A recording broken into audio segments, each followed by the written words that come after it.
Hey, what's up, everybody? Welcome to the Wrestling Rundown, episode 7. I am still the Wrestling Rundown champion, which is awesome. So that's great. Feels like it's been like forever since we've done this show. I'm here with the co-host, not really a guest, the co-host. I guess, yeah. It's been forever. I know. Well, I know you didn't do the show last week because you were busy. So, I haven't seen it yet. you're gonna introduce yourself, or you're just gonna sit there? Big Daddy Cool. I Oh had to yeah, I just look forgot. because I forgot my fucking nickname. I forgot I have a my nickname's different on this show. I'm the bird guy, so I always I always forget that our nicknames are different. Now, where's our general manager, buddy? I mean, he claims he's the GM and he never shows up on the show. He claims he's the GM, Yeah, but he he's ain't, only appeared one friggin' time. and he What was a late. crappy GM. And he was late. Oh, yeah, he was very late. Very, very late. So yeah, that's he and the worst part is he's got to show up to break that tie at the greatest Royal Rumble event between you and him, and he's got 6 weeks before. I think we picked the same exact card. Yeah, but well, except like the Rumble match and the opening match, it was the same, and there was no cruiserweight match. Yeah. But anyhow, let's talk about this shit show that we just saw This fun last pay-per-view week. that we had. So let's be honest. Here's what happened. WWE clearly did not care about this show because they literally threw this show out there right after the Greatest Royal Rumble. They didn't care, and they didn't build to the show at all. There's no build. There's zero build. Until the week of. There was still no build even the week before. Yeah. Even the week of the show. I wonder if the WWE like forgot this was a thing because they like swept this show under the rug because the greatest. I think too what happened too was I think people were just all done with wrestling because we had a WrestleMania that was like 8 hours long. Yeah. And we had the Greatest Royal Rumble that was like the same amount of time. And this show was supposed to be 3 hours, but it went like 4 because they had to have one segment on the show that didn't belong on here. So, which caused the show to go overtime. And then, of course, WWE just can't help themselves. They forget we have lives outside of this crap because, of course, they have to have a preview show. They can't go without a preview show. Why do you have to have a preview show before the pre-show and then before the actual show? Like, no, the pre-show is supposed to be. It's in the name. The pre. Yeah. Pre. It's a pre-show. It's a pre-show for a reason. It's the pre-show. It's previous. I'm breaking down the preview show real quick. Kathy Kelly and Mike Rome hosted it, and they did like a pointless interview with Charlotte Flair that I didn't even pay attention to because I didn't have the interest. And then Big Cass, this is how you're going to have a 5-star match. That's not how 5-star matches work, Big Cass. So I don't know what you're talking about. Big Cass thought that it was going to be not a 5-star match. It was not a 5-star match. It was. I was gonna give like the preview show a thumbs in the middle, but I'm in such a bad mood that I'm giving it a thumbs down. So, and it was just a waste of time. There was no need to see the show. It was a waste of time and it was a waste of 17 minutes. You don't need to do a preview show for every pay-per-view. Do it for the big 4, not for a backlash. Exactly. And then the pre-show. I'll just say this. When it comes down to the pre-show, if the matches are fail, then the whole show's a fail because that's really what people watch the pre-show for. No one's watching it to see Peter Rosenberg, Booker T, Renee Young, and David Otunga give their opinions on stuff they already know what's going to happen. So you don't need to – you already know the matches in advance. It doesn't work. So if the matches are fail, the whole show's a fail because this match failed bad. Bailey was just not on a game in that match. Ruby Riott beat her. We knew that was going to happen because they want to slow build a Sasha Banks-Bailey feud, even though they've already had like this big altercation in a match. It's a waste of time. What else was on the pre-show? The Iconics interrupted and trashed Peter Rosenberg, and Booker T didn't know what was going on. So that was funny. It's funny. Why do they have to have somebody come out and interrupt the panel every pre-show, though? They always do. Yeah. It's always a heel, too. Oh, of course, because it can never be a baby face. And then the thing too about the Iconics is I hate how they think how people talk. yeah, it's This not. is how I think you talk. No, that doesn't work that because way. it's not funny. And then what else was? The most they've gotten out of me is a smile. Yeah. And that was on the panel because it was that one. That one was at least a little tiny bit funny. Tiny, like 0.1% funny. The other ones are 0% funny. I did laugh when Booker T was just like, "What the hell was that?" And then they did like this weird Q&A segment. The Q&A segments, they had a system that worked with the Q&A, but now they broke it because they have to have the panel ask it. They can't have someone just backstage ask it like they had it before. Of course, the WWE had a system that worked, and then they break the system because they have to. You can't even hear the guys talking because the fans are so loud. So I know they were in like a secluded area before. Yeah, and then like they Kurt Angle and Paige cut like the most scripted GM promos I ever heard in my life. So I'm not comfortable promo. Yeah, and then the best part of the show didn't know was what the hell to do. Paige just sat there so awkwardly. Yeah, and I'm like you fucking you've been in front of a camera your whole fucking career. This Paige SmackDown GM thing is feeling bad. Like, I don't know how she was, like, so uncomfortably awkward. Yeah. But then you see her on SmackDown in front of, like, the cameras and everything, and she's, like, she's a fucking natural out there. Yeah.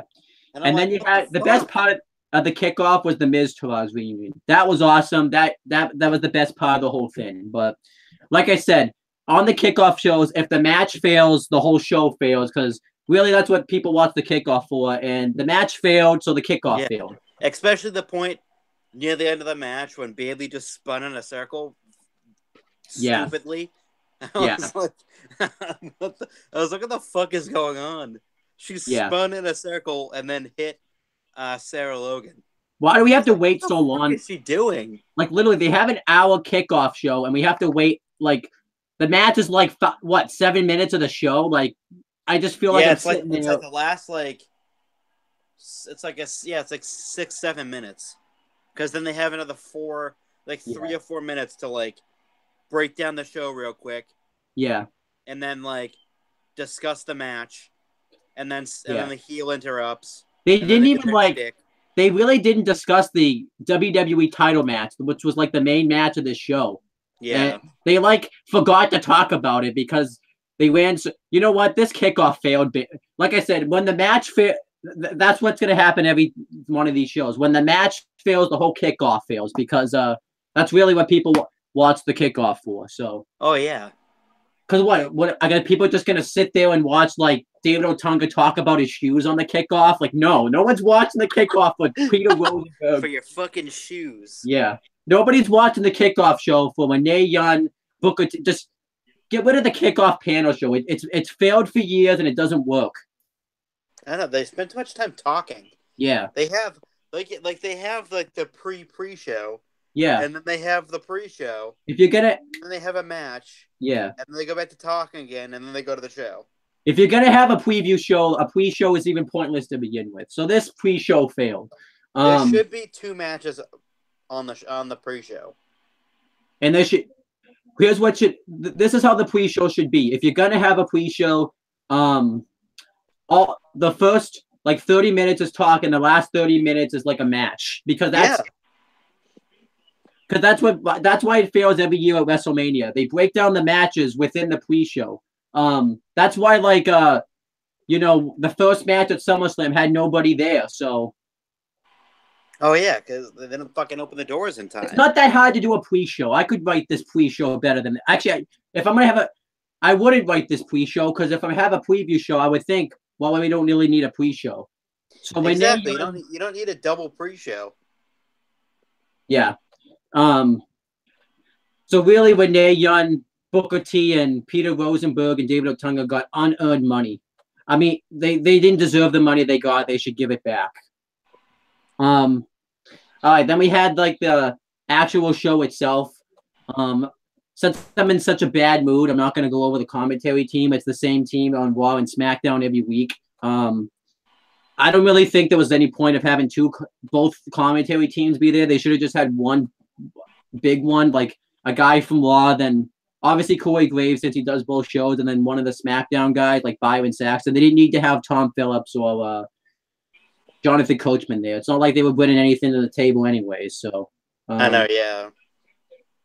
Yeah, I noticed Jonathan Coachman failed as a commentator when Booker T wasn't there one week, and I didn't notice a difference. So that's when you failed right there, when there's no difference between you and Booker T as a commentator. So that means you failed. Yes. Because literally, there was that one Raw where he was there and Booker T, where he wasn't there and Booker T was, and then he was there. And I literally did not notice a difference. There's no difference between having Booker T and Jonathan Coachman out there. There isn't. So, one's just really loud, and one's really soft-spoken. I actually would prefer. I know, like, he's bad, but I prefer Booker T because he's so bad he makes it entertaining. So, just literally, Coachman like has no purpose to be. Doesn't know who he wants to root for. Yeah, confused. Like, I actually kind of hate that they took him off. He's actually on Raw. Yeah. All right, so let's talk about the only good thing on this show. The only thing. Actually, there was another good thing on this show, but I feel like it's just so swept under the rug with so much shit that no one really thinks about it as good, but I'll talk about that when I get there. The Intercontinental Championship match between Seth Rollins and The Miz was amazing. It was an amazing Intercontinental Championship match. What would have made this match better for me is if my Wi-Fi had worked better. I feel like this isn't even the Wi-Fi though, because I was able to watch the preview show on YouTube fine, but not the pay-per-view as you saw. So that's definitely my network just definitely does not like my Wi-Fi. It's been working fine lately, but now that I've said that, it's not going to work now. So yeah, because that happened to me a couple of times also too. Yeah. So yeah, but this Intercontinental Championship match was amazing. Seth Rollins has really been killing it as really since that gauntlet match on Raw. It's like this year he's really reinvigorated because he's back to where he once was in 2015, except now he's a babyface. He's awesome. Oh, yeah. He's arguably like the biggest babyface on the roster right now. He's probably the best wrestler, main roster-wise anyways, that they've had right now. Like, oh, yeah. He just constantly goes out there and has great matches. I know this is going to be like, he had a good match with Mojo Rawley this week. Like, if you can have a good match with Mojo Rawley, you did something right. So you made Mojo look fucking great. Yeah. But this match was not all Seth Rollins. Miz even looked great in this match. Miz has actually had, he was actually the best part of both Raw and SmackDown because he had the best matches on those shows both weeks. Well, that's not both weeks, both days. And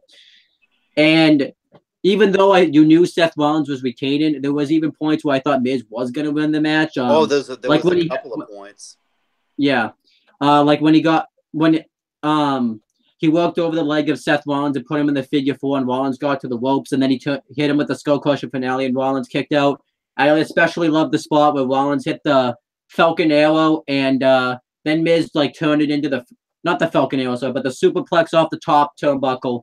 And then he went for the Falcon Arrow, and then Miz turned it into a skull-crushing finale. I thought that was the match right there, but Rollins kicked out of that. And then Rollins hits a super kick. He had a suicide dive through the ropes, and eventually he hits the stomp for the win. And Rollins retained his Intercontinental Championship in a great match. Like these guys were the two MVPs of the night. Oh yeah, definitely, absolutely. Any additional thoughts on this match? I thought this match was. I thought it was great. Yeah, definitely.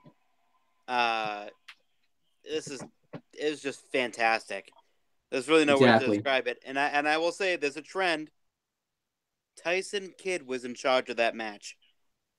Exactly. Yeah, I was about to read that off. No wonder why it was almost a classic. And it was just him too. It wasn't anybody else. It was just him. Yeah. So that shows that he should be the producer for every match right there. And to show you, as opposed to the main event, which was Michael Hayes. Yeah. It's not the guys in the ring who it was because it sucked. Sometimes you got to look outside the box. Exactly. Yeah. But yeah, this was a great Intercontinental Championship match. I'll give it 3 3/4. It wasn't quite a 4-star match, but it was definitely very close to a 4-star match. It's kind of sad. in a sense, it makes it even more sad that this was the best match on the show with a 3.75 star match. But it happened in the beginning of the show. Now, I actually want to point this out. A lot of people are comparing this show. We probably should save this part for when we actually review the show, but to Battleground, where the first match started with the Bane and then it was all down here from there. Let me explain that. Battleground last year was its own version of that. Like it was nowhere near. That was the shittiest match. That was the shittiest show. Yeah, and I don't even know how long. Yeah, maybe ever. This was a bad show, but this was not Battleground 2017 level bad. Well, they do have similarities, as in both the opening matches were great. Yeah. And then it slowly started to go downhill. Yeah. Where it was like, with Battleground, it was like, didn't the Usos and New Day kick off? Yeah, they did, yeah. And then it was like, a steep decline. At least this show had like this one, it was a gradual decline. Yeah, at least it had moments where it was like good, but yeah. So this match was the biggest up of the whole show. So, 100% up. It's not the only up of the show, but it's the biggest up of the show. So, all right, then we had the Raw Women's Championship match. Raw Women's Champion Nia Jax versus Alexa Bliss, and then the producer for this match was Sarah Stark. Now, this one you cannot blame her for the reason this match bombed, because she wasn't really given a lot to work with the storyline she had to produce. So, because this match I think would work better if Nia was the heel and Alexa was the babyface, but instead they have Nia as the babyface and Alexa as the heel, and she's the one that's being bullied, even though she could just kill Alexa and she'd never bully her again. This would be like if Kalisto was bullying Braun Strowman. Yeah, like it remotely doesn't make any sense. It's exactly. Like, it's David versus Goliath, where Goliath is the face and David's the heel. It doesn't work that way. It doesn't work that way. It doesn't. It's stupid. Why is WWE like so obsessed with the bullying storyline? They're supposed to be in like the Be a Star campaign, but yet they literally have bullying storylines. They're making fat jokes about Nia every week. Yeah. And I'm like, I'm sitting there. This storyline should have been over at WrestleMania, and it might be over because now. Really, this is why that rematch. This is why that rematch clause stip is so stupid, because if it wasn't, the only reason this continued was because Alexa had a rematch clause. There was no other reason for this feud to continue other than that. This is why they need to get rid of that rematch clause in their contracts, because that's why the New Day and Usos had to have so many matches last year. And that's why I hated the New Days and Usos. I didn't hate the feud, but I hated that the only reason they were wrestling was because they had rematch clause, and that's it. There was no other reason for them to wrestle last year that many times. Oh, yeah. I mean, they put on great matches, but like, why do you need to have a rematch clause? I feel like it was excellent, but it was just too many. Yeah, and like it got the reason they really need to get rid of the rematch clause step, because it really like makes feuds last a lot longer than they do. So. Oh yeah, definitely. Even though I know we do that here, but at least we know when to stop when it comes to the rematch clause thing, but that's besides the point. And it's not like we're having a feud for the championship. We're having actual competitive prediction matches off.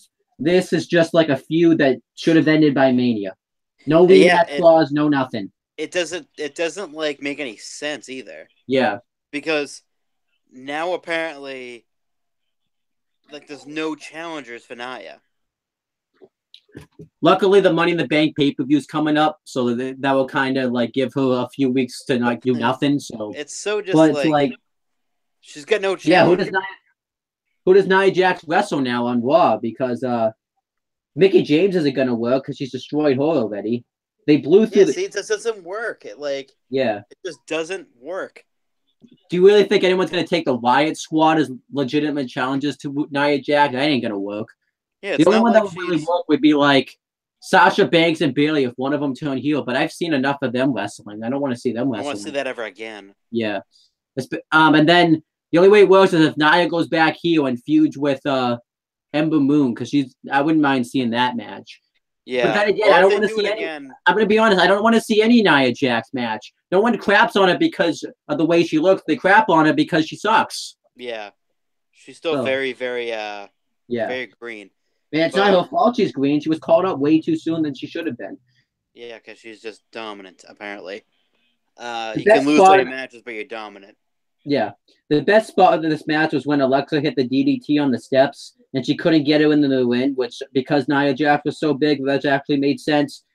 The finish, which should have kind of led to the finish, but they still wrestled for a few more minutes. And I thought, like, well, maybe they'll continue this feud because Alexa can come out and say now, if I could have gotten you in the win, I would have won. But since they wrestled for like 3 more minutes afterwards, Yeah, clean.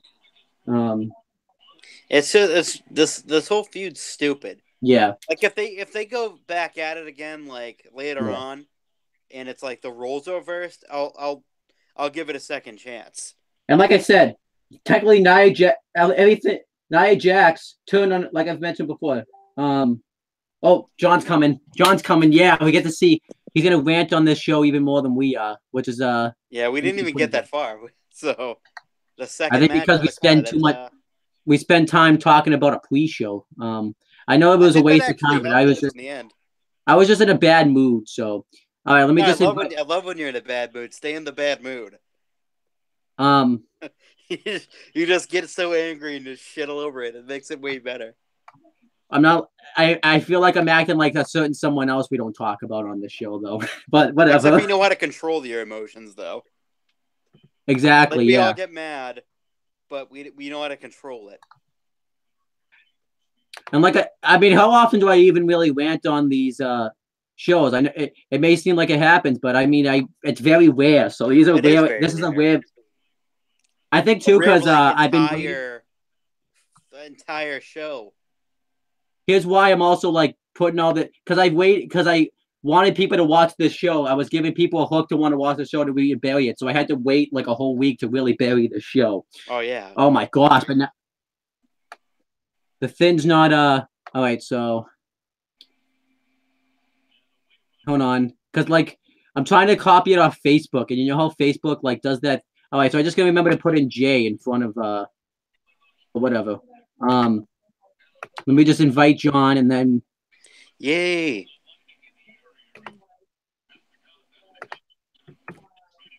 Oh, come on. I hate this. I copied and pasted, and what happened is it just like put all of his thing in one link. All right, so Jay. Oh, here we go. I should have him invited now. Okay, here he comes.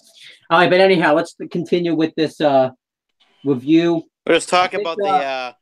I know it's not here, but I know Samoa Joe cut an interview before the U.S. title match, if I'm not mistaken. It was a good interview. He gets enough.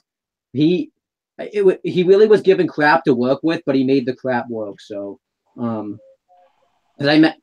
obviously, everything he says about Roman Reigns is right. Roman Reigns just complains that he loses, and then he makes excuses up when he loses. That's exactly what happens. There's no argument against it. So, nope.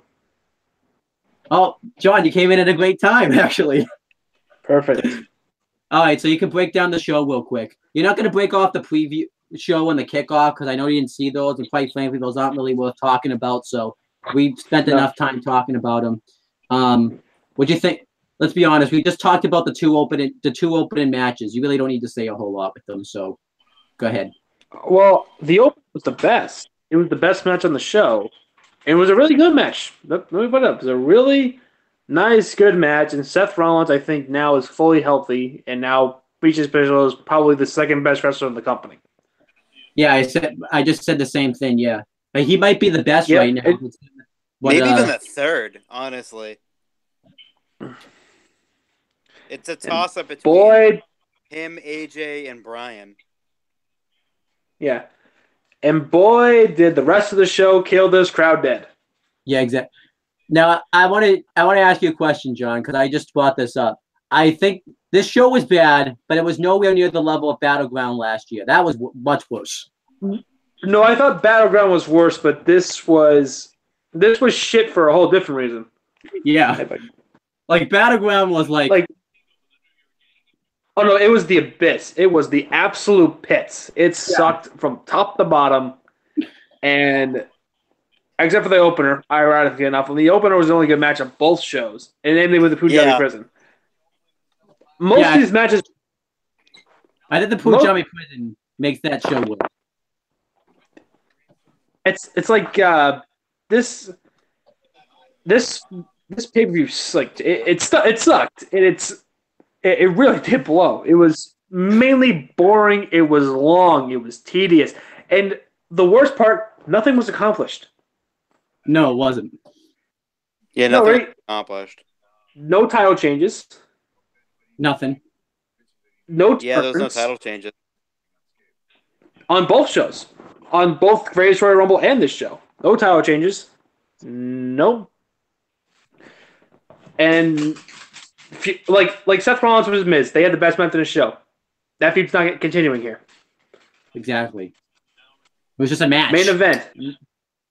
Yeah, main event. That main event.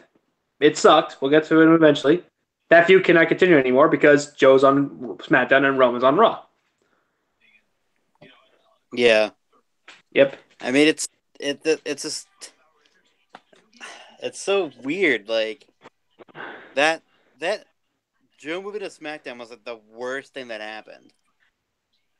Yeah, because it like kind of ruined a months of program, and they had lined up for Roman Reigns now. Now he's gonna face Jinder until July. Get ready. The question I have is, what? So I read months back that the way the WWE structures the shakeups is they literally don't decide to the day of the show when they're gonna shake up these superstars. This is why they don't do that. This is why you have to do that months in advance, because now it's screwed over your storylines. Oh yeah, everything like they've had one match in I don't even know how long now, and it was shit. Yeah, it wasn't their fault. This was a glorified shitty house show. Yeah. All right, let's continue talking. That's what the Greatest Royal Rumble was also too. Was a house show. That's why no. It was a house show, but it was a fine house show with a hilarious moment. Yeah. Yes, it was. And what was the second? What was the second match on the show? The Raw Women's Title match between Nia and Alexa. That sucked. Nia's a bad wrestler. She can't cut a promo. I think I sound like a broken record. I hated that promo. And also, me and Chris talked. The dynamics are off because David. She's a monster. Like they're making us root for the for the favorite, for the overwhelming favorite. I'm sorry, but I can only suspend my disbelief. My suspension this week can only go so far. And then we talked about that. This was why it was stupid that the rematch clause stip exists, because there's really no other reason for this feud to continue except that Alexa has a rematch clause. That's about it. Yeah, exactly. Not only that, but the fans turned on Nia. Yep. They booed her with every sentence she spewed out.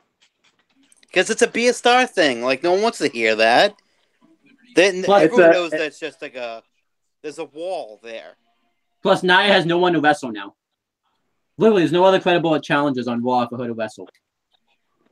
Because she's a face. Oh, by the way, I do want to point this out. And it's something that bothered me. I know we're talking about the pre-show here, but this is just something that bothered me. I thought Bayley already turned on Sasha. Exactly. Like 4 times already. Why are they still friends? Also, that the pre-shows... Why are they trying to be friends? Also, me and Chris talked about that. Usually if the match bombs on the pre-show, the whole pre-show bombs, because then it makes the pre-show a waste of time to watch. We spent like a few minutes ranting about that. Where if the match bombs, the whole pre-show bombs. What was next? Next was the United States Championship match, Jeff Hardy versus Randy Orton. This was produced by Arn Anderson. I actually didn't think this was a bad match here. It was a slow match, but I thought it was a good match. What ruined this match was... this was a match you could have just seen on SmackDown. So I'm really not going to break this match down spot for spot because I'm not in the mood. Is there any other wrestlers? Is there any other wrestler in the company right now that just loves to go through the motions than Randy Orton? I can't really think of anyone. Because I know you don't like John Cena, but at least he doesn't go through the motions when he's wrestling. Sometimes he will, but mainly he always puts on a full performance, even if that performance isn't very good. No, he tries. Randy Orton does not give a fuck. I don't think he does at all. I don't think Randy Orton's given a fucking 10 years. Ready? He goes out there. Oh, you can go, John. Okay. He goes out there and does the typical Randy Orton spots. The drape over DDT. The scoop slam. 2 fake RKOs where he gets countered by the same thing where he gets pushed away both times. I think I'm missing a couple. Am I missing one? I think it's like a fake punt in there somewhere, but and then that's basically it. Like he'll do the that neck breaker that he does. I forget the name. Yeah, the back breaker. That neck breaker, yeah. The back breaker. He does all the Randy Orton. And then he'll get down, do the stomping, the punching of the mat. He has to have his separate. Well, he has to have his stomp. Fire the crowd up. Takes way too fucking long. And then the Randy Orton stomps too. The Randy Orton stomps. I mean, you stomp all the body parts. Yeah, he used to do that a lot too. And then the superplex. He has to have that spot too. And then he acts like he hurt his back. Well, yeah, but I don't even care enough to really think about it. So. And then Jeff Hardy just lays in the swanton like he always does and wins the match. Yeah, I say Jeff Hardy. The best spot. There was one good spot in this match where Randy Orton went to attack him and Hardy from out of nowhere hit the poetry of motion off the steps. That I did mark out on that, but one good spot doesn't make a good match. So yeah, it was decent. Yeah. I think what the worst thing is there was no Randy Orton heel turn, and this was a match you could have watched on any SmackDown or well, I guess not Raw because they're not on Raw, but I think you missed the comedy segment. Nope, it's next. Elias's musical performance produced by Scott Armstrong. John, I'm going to let you cover this because I don't really know how to cover this without screaming, and I can't really scream in where I am, so I'll let you cover this. It was a 31-minute long comedy segment that, honest to God, what made the show last as long as it did. In a vacuum, it was fine. But they managed, in one segment, to make everyone look like a geek. Even Rusev. But they made up for it, though. On Rusev Day of all things, too. He looked like a geek on his own holiday. Way to go, Rusev. They made up for it, though. Fuck. They kind of did, but... With what? Oh, yeah, I don't think you know. We'll get to that, John. Yeah, but I guess the best part of the thing was Elias acting like he was gonna walk away from the performance and then went back and the crowd hated it. Elias is a great performer, so he's great. But then you have he's good at being the heel. Yeah, he got interrupted by the New Day. He got interrupted by Rusev Day, and then No Way Jose and always Conda line, Titus Worldwide, and Breezango, who was just the definition of random in this segment, and then everybody danced, and then Elias got mad. This was an absolute waste of time. Bobby Roode came out. Bob Roode came out at the DDT. Oh yeah, he's so glorious. I didn't forget he was there. I forgot he was there. Apparently, Bob Roode's just been screwed over on the main roster. He needs a heel turn. That's all I'm gonna say. He's just another guy. Yeah. He's just another Bob. With Titus Worldwide. I don't care. This. All right, so I know we haven't done the up-down method. The U.S. title match will get a thumbs in the middle, and this will get a massive thumbs down. I know we only how many thumbs we got here? We got two of my thumbs, two of Chris. So it's 6 thumbs down. I don't know. Even though John's holding his phone. I liked it. Why did you like this segment? I laughed because I thought it was funny. I'm a child, okay? In a vacuum, it was fine, but I hated it at the end because the show lasted for so long. The show lasted very long. I actually completely skipped over the main event because I was tired and went to bed. Exactly. I didn't waste 30 minutes of my life. At least you weren't the only one that did that. People walked out on the show, but they're chanting "beat the traffic." Also, so overall, this segment gets it down because me and John gave it a down, and that overall makes it a down. Because 2 people gave it a down. Majority roll. Yep. Sorry, Majority roll thumbs up. Yeah. Nope. All right, here's the next match. Daniel Bryan versus Big Cass, which was produced by Jamie Noble and Dean Malenko. or Big Ass. So I'm going to say this. This was not a bad match, and I didn't really hate the booking that happened. The main problem was that this was just there. Daniel Bryan's big comeback singles pay-per-view return was just there. So that is why this gets a dub. Once we get to SmackDown, I'll say some shit about one Big Cass. Big Ass. Yeah. But this was Daniel Bryan tapped him out with the yes lock, and then Big Cass attacked him afterwards. Like I said, in a bubble, this probably wouldn't have been bad, but the fact that this was just there when it was Daniel Bryan's comeback pay-per-view singles match. If it closed out a SmackDown, and it wouldn't have been nearly as bad. Yeah, this is just... It was just the lamest attack from behind. It was so friggin' lame. I did like that Daniel Bryan didn't lose, because it really would have just sucked if he lost in the past. So. Oh yeah, his first singles pay-per-view, and he loses. Yeah, I think what the worst part about it was his first singles pay-per-view, and it was just there. It wasn't anything special. Oh yeah, it was just there on the card. It was just thrown together. Yeah, like this feud has like no potential whatsoever to be good.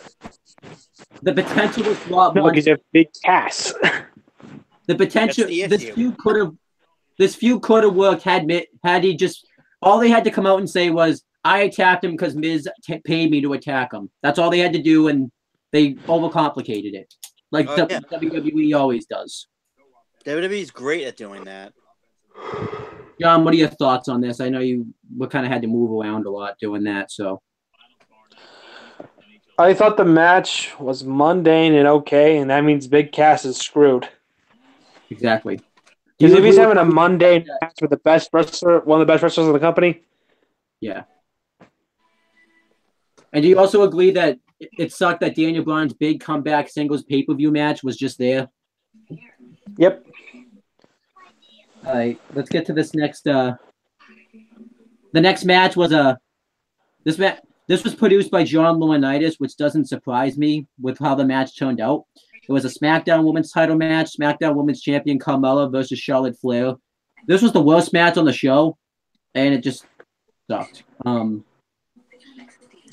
Flair. I'm gonna read an exact quote in our chat that said about the finish of this match that will kind of define the whole match. It says, it's in this chat, right? I'm not seeing it, but I'm scrolled up too far. It says, so let me try and understand this, though. Charlotte Flair defeats an undefeated master wrestler in a well-deserved belt, then loses to a jank street rat because her leg hurts. Mm-hmm. And it has that scene from Drake and Josh where Josh does the I don't know thing when he's yelling at Chad, Mindy's like cousin that we thought was her boyfriend at the time. So that's exactly defines the finish of this match. Just confused. It's just like, yeah. And this match sucked. It was boring, and go figure, it was produced by a boring person. Now, I don't really blame Carmella here, but her as SmackDown. I like her SmackDown Women's Champion, but it just came in an odd time when Charlotte Flair. It should have, because this is after Charlotte Flair just broke Asuka's undefeated streak. Now, obviously, I understand why she had to beat Charlotte Flair, because you couldn't have Asuka lose her undefeated streak via a Money in the Bank cash-in, because that would have, I think, pissed fans off even more. You could say that's good heel heat, but it would have been even more outbooked. So it's just weird that Charlotte Flair went from beating Asuka's undefeated streak to losing to Carmella at pay-per-view. She didn't get beat clean. That's like, this has the makings of a good match. Yeah. When you have Carmella's a chicken shit, and you got Charlotte, who's the better athlete. Yeah. And the way she wins, it's fine. I'm fine with the finish. The match is clunky. Yeah. It was a bad match because Carmella is just not ready. No, she's not. And they had opportunities. It's not her fault because they never got her ready for this spot because she was off TV for so often when she was Money in the Bank. Yep. And then, what was the point of having flying the Iconics down there just to not have them do anything on the show? That made no sense. So reasons. Yeah. All right, then we had I think it was the WWE title match next. I don't have the notes open, but oh boy. Now I may be one of the few, but I did not hate this match. I thought the match was fine, but what ruined the match was definitely the finish and the fact that it didn't main event. Now I can understand why it didn't main event because of the finish that they had, but still, they should have main evented this match. Yeah. This was the WWE title match, and they thought Roman Reigns deserved the main event more, which really didn't make any sense to me. Well, I guess it makes sense because Roman Reigns. If Roman Reigns was really their boy, though, he would have won the Universal title. But that's a different topic for a different match, which we're going to get into that. I can't find who this match was produced by. I think it was Jamie Noble and Dean Malenko, if I'm not mistaken. Yeah, it is. It is. I think what hurt the match the most was they really didn't use the no DQ stip, except for Styles throwing the chair at Nakamura's knee. I think the worst part about it, too... That was gruesome. Yeah. The worst part about this was AJ Styles has been low-blowed week after week by Shinsuke Nakamura, and I've suggested this, he still doesn't wear a cup. Even though he knows Nakamura constantly low-blows him, he still hasn't worn a cup. It makes him look like a stupid baby face, which there's nothing new when it comes to AJ Styles, because they've constantly made him look like a stupid baby face. And then obviously the finish, which Paige apparently didn't think it was going to go down that way because she didn't produce the match. So it's a no DQ match, and the commentators specifically said in the match, I don't know when they said it, but they said there's also no countouts. How did they end it, John? Both men get knocked out and are counted out. In a no DQ match. Yep. And like I said, again, why has AJ Styles still not won a cup? How does the WWE do this? Styles and Nakamura are literally the best wrestlers they're probably the best wrestlers in the company, and they're just screwing up their matches really bad. Now, Owen, as you guys probably know, I'm not a fan of this match. So what would you say this match was again? Out of curiosity. What do you mean? No DQ match? No. Like, what do you think of the match? Like, if you gave it a grade, what would you say? 3.5. Should Shinsuke Nakamura and AJ Styles, two of the best wrestlers in the world, be having three-star matches and a no disqualification match with a lot of heat? Absolutely not. No, they shouldn't. Okay, I'm sorry. I've got a high standard for these two guys in particular. Yep. This was like Rusev versus, I don't know, Jinder Mahal. Say they had the exact same match, I would have been fine with it. But no. These are the two best wrestlers in the world. They should be having better matches than this. Exactly. All right? Sorry. And it seems like every time they have the potential to have it was an okay match with a shit finish. Yeah, so that ruins the match. It was a shitty finish. It was the exact same. It was pretty much the exact same finish they did at Gur. Yeah. Yeah, here's exactly. Here's what I'm gonna hate more. After all this stuff, they don't put the belt on Nakamura. After all this stuff, they just have AJ Styles beat him. I have a feeling that's exactly what's going to happen. They don't want to pull the trigger on it. Yeah. And pretty soon it's going to be tie and tie. Yeah. And like I said, all AJ Styles has to do is wear a cup and he will outsmart him. Now, it's coming now. Because he can't hit him in the dick. Yeah. 3.5 stars usually is a pretty good rating. For these two guys, it's not a good rating. It sucks. So this match sucks. But then we had the tag match. Yeah. Which I'm not going to lie, in my live reaction, I did not react to because I just sat there. And I also forgot this was even a match on the show as I was breaking down the live reactions. I'm like, wait, I forgot the tag match was on the show. I completely forgot this match existed. This is probably like a match you would even see like on a dark match of Raw. I guess Raw because they wouldn't be on SmackDown because they're not SmackDown guys. But literally, we could have seen this on a dark match on Raw. So I'm not breaking down the match like in depth. Pretty much the whole storyline was Kevin Owens and Sami Zayn randomly hated each other in this match. And Sami Zayn accidentally slapped Kevin Owens in the face because he was so emotional about what was going on. And then not Baron Corbin, fuck, I screwed it up. Braun Strowman hit a running power slam on Owens, got the win, and then he had the running power slam on Sami Zayn. This match gets like 2 downs just because it sucked that bad. Here's what the problem was. The match sucked, and Kevin Owens and Sami Zayn are just being jobbed out now at this point. Like, they haven't won a pay-per-view match since December. Yeah. And there's news on those two. Apparently, they're going to feud now. Where looks like it. Kevin Owens is going to be the babyface. I don't really mind that because, I understand, because I think he also resigned to a new 5-year contract extension. I figured he would anyway. So, and then he said he wants to retire in WWE, and he said when he retires, he wants to still work for the company in some fashion. Yeah, I'm not surprised about that. But this match has failed. Bobby Lashley's literally been back in WWE a month now, and they've done nothing with him. Because they can't really do anything with him. The main guy they could have a feud with is leaving. And he's got Braun. I mean, the matches wouldn't be spectacular masterpieces, but he could just turn heel and face Braun. So he could. He could feud with Roman Reigns, but I don't think it's really going to help him get over. Because let's be honest, if Samoa Joe could, let's get to that match now. Samoa Joe couldn't even get Roman Reigns over, and Samoa Joe is awesome. Yeah. What is it? No. Nobody could. This has been well established. Nobody could get Roman Reigns over. If it's Brock, doesn't matter if it's Undertaker. It doesn't matter if it's freaking Joe or AJ Styles or Seth Rollins or Dean Ambrose. They can't get this guy over to save their goddamn lives. So, do you want to break down this main event, John? Because I know this is kind of your thing to trash on Roman Reigns. There we go. Let's get the garbage truck backed up. This main event was shit. It was the worst match on the show. It was not even close.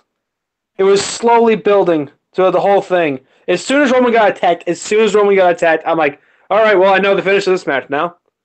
I know Roman's gonna win. I want Joe to win, but I know Roman's gonna win anyway. Because that's what happens in all the matches now. Yep, and now Roman gets his ass kicked for 90% of the match. And then he hits his one spear and wins. I think he was 2. Where have I? No, it was 1 spear. Joe wouldn't kick out 2 spears. They wouldn't kick out a 1. So they only do 1 spear. There was one positive that came out of this match. Beat the traffic? Yes. There's 2, actually. It helped me retain the title. So if it was not for this, if Roman Reigns did not win this match, actually, no. I'm going to be honest, probably if Styles and Nakamura didn't go to a draw, I probably would have lost. Because I think Styles was on the verge of winning. So that's the one good thing that came out of that match, having a non-finish, was I kept the title and I put John in the back of the line where he belonged. So that's the one part. It's not enough. I actually would have rather lost the title than have to sit through this shit show. It's one of those where I hope to be wrong. I want to be wrong. I kind of wanted to be won in this match. And in the WWE. No one wanted to win. Yeah. Yeah, I swear that they don't know. They'll never get it. But it's clear as day. Yeah. It's clear as day. And now Joe is even on SmackDown this week, too, which makes it worse. And apparently Vince is pissed. Who, Joe? At the crowd.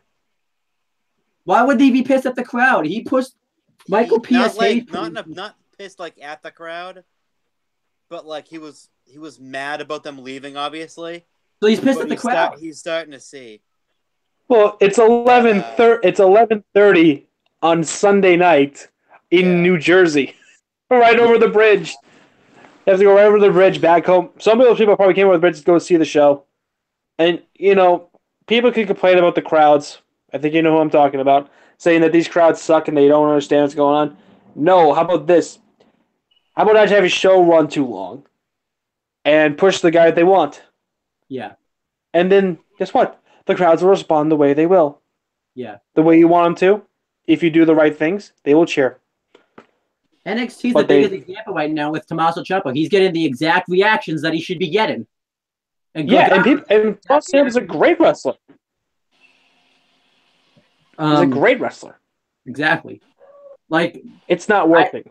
The bottom line is the Roman Reigns experiment is not working. It hasn't worked in years.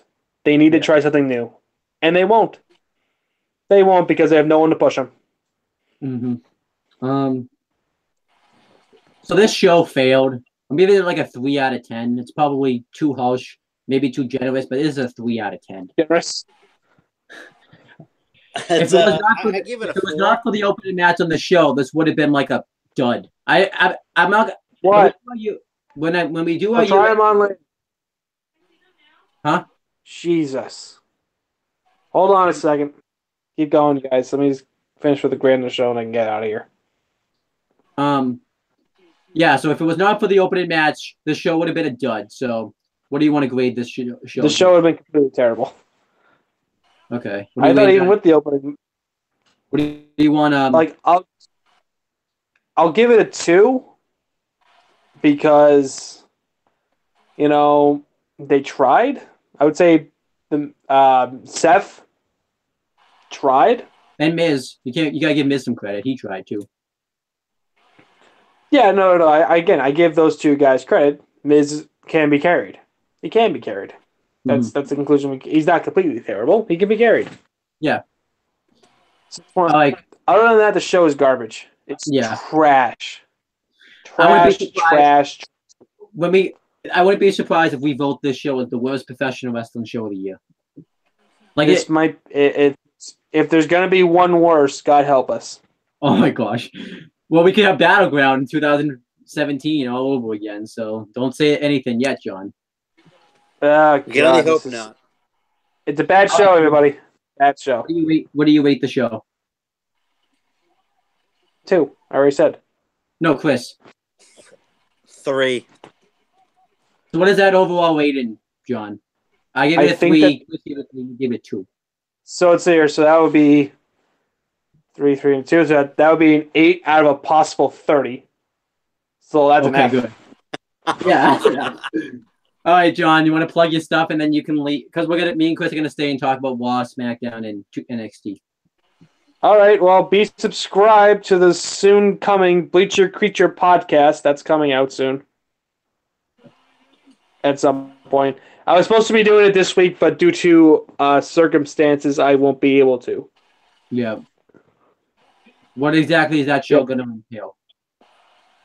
I'm hoping by next week I'll be able to get the first episode out. We'll be talking about all sports. Okay. Not just football. We will be talking about hockey, baseball, everything. So they got NBA finals. Is it rigged? Maybe. I don't know. Gotta make a decision on that one. And I'm guessing the JT Pro Wrestling. Well, it's dead now because you have this show. You can just come on now. So. Yeah, I do. I now I have this show, this platform.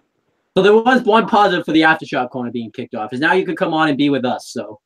Exactly, I can talk about wrestling with my friends.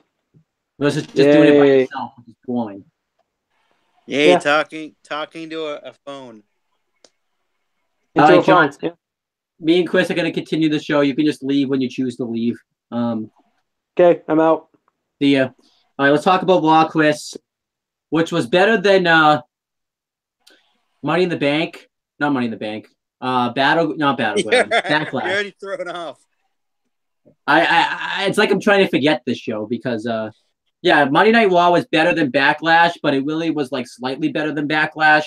But anything could have been better than Backlash, except Battleground 2017. I didn't have a chance. But all right, the opening of Raw, Kurt Angle came out and announced the triple threat Money in the Bank matches and the Money in the Bank qualifying matches, and then Braun Strowman came out and said that he murdered some people by tipping over a treehouse, which everybody cheered, which we all just condone murder right there. So there you I go. know, yeah.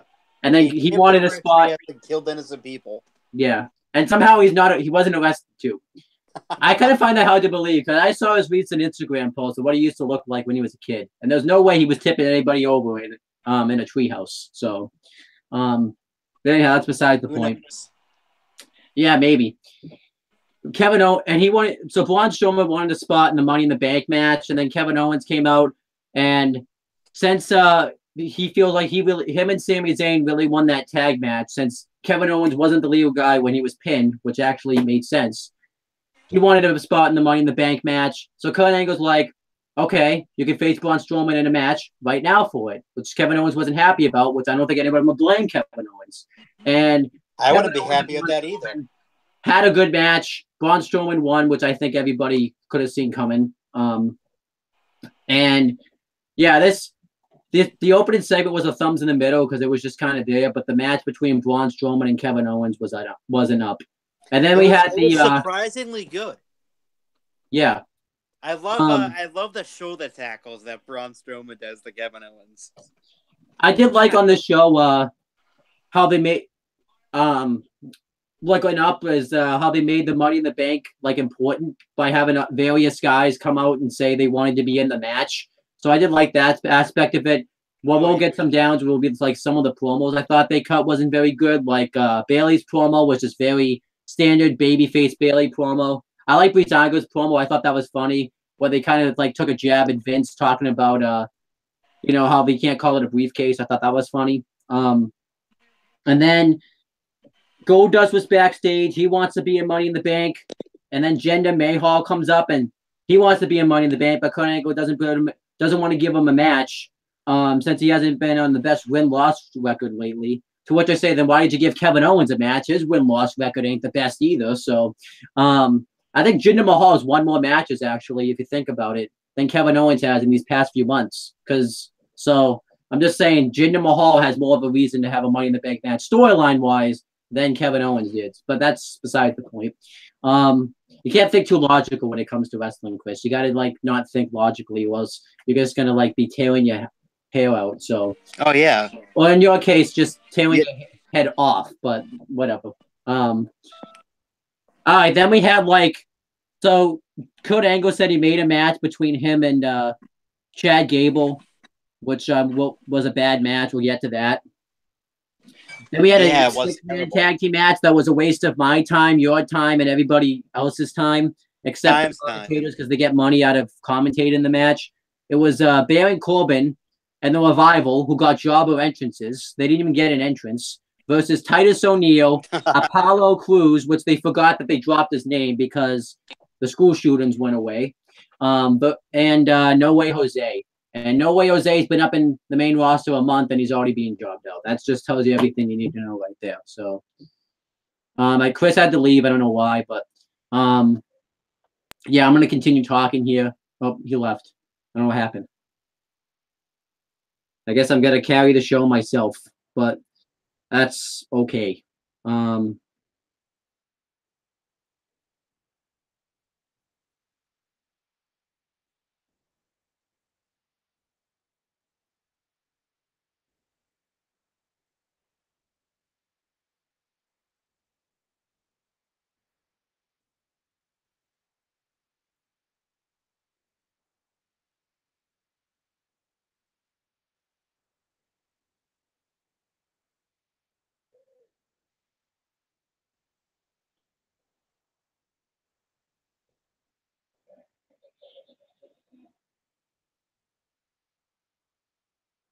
All right, I'm gonna keep talking here.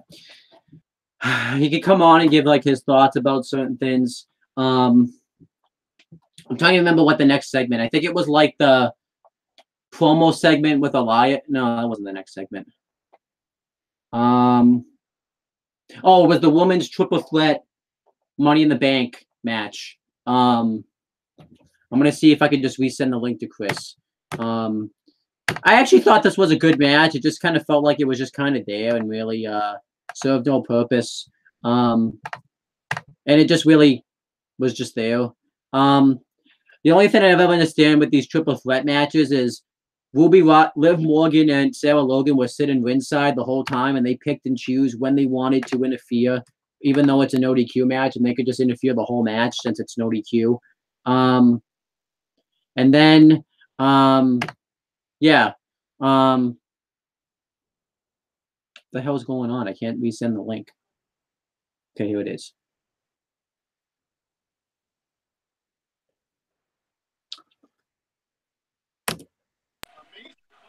Yeah, it crashed on me. That was weird. At least it didn't have like a situation. Hey, so I guess we know it just can't crash on me because I remember when it crashed on me, we had to redo the whole thing. But I just had to send a crash report. Okay. Google Hangout. I thought you got pissed because I kept cutting you. See, when I get in ramp mode, I just go like. No, I was reading the NXT spoilers, and all of a sudden, like, it crashed on me. All right. So, what did you think about the 6-man tag match with like Revival and Baron Corbin and all that? Completely below average. That was a match you would have seen on like Main Event or Superstars. Yeah. That was not like a Raw match. And what's the point of like No Way Jose has already been on the main roster like a month and he's already being jobbed out. That doesn't make any sense to me. It's gonna crash on him again. Yep. I think Chris is not allowed to give an opinion on wrestling anymore.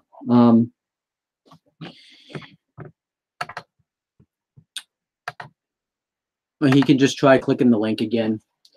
All right, then we had the triple threat women's match is what I was talking about. It was Ember Moon versus Ruby Riott versus Sasha Banks. All right, we're back. Can you hear me? Hello? Hello? All right, send another one. Oh, I did. I just sent another crash report. I don't know what's going on then. I've seen. Fucking weird. I guess these are the technical issues we're gonna have to learn to get over when we do this show, but hopefully it doesn't happen again. Now that I said it, it's gonna happen again. I'm talking about the women's triple threat, and what I don't think makes any sense about these women triple threat matches is Liv Morgan and Sarah Logan. Liv Morgan and Sarah Logan literally picked and choose when they were going to interfere, even though it's a no DQ match. That doesn't make any sense to me. But then you have they're still doing this Bayley Sasha Banks feud and trying to slow burn it, even though, like John said earlier in this video, they've already beat the crap out of each other and had a match. So why they do slow burn it again? I did think the double eclipse looked cool when Ember Moon hit it on both wrestlers and pinned Ruby Riott. So Ember Moon now will be a Money in the Bank. And something I didn't say earlier in the video is the Money in the Bank. There's going to be two of them, a men's and a woman's, because they're equal. And they're going to be double branded. 4 guys from Raw, 4 guys from SmackDown. All right with that. I'm guessing what's going to happen here with the Money in the Bank matches is a guy from Raw will win the men's, and a woman from SmackDown will win the women's, and or it will be vice versa, so they can have a Money in the Bank contract holder on each show. I don't know what's going on here. I mean, it seems like hello. All right, Chris. What I'm gonna try to do is I'm gonna eject. I don't want to eject you because I'm worried you won't be able to get back in. But if you can hear me, leave the hey now and try coming back again. I don't know why you keep having so many technical difficulties.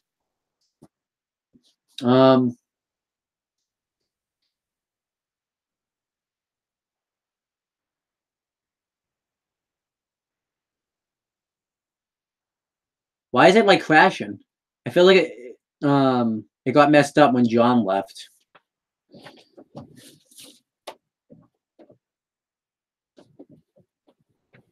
I want to do a Facebook call now.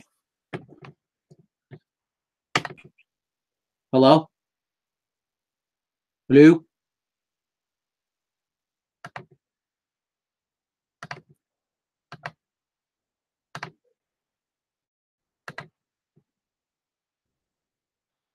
Where is Chris?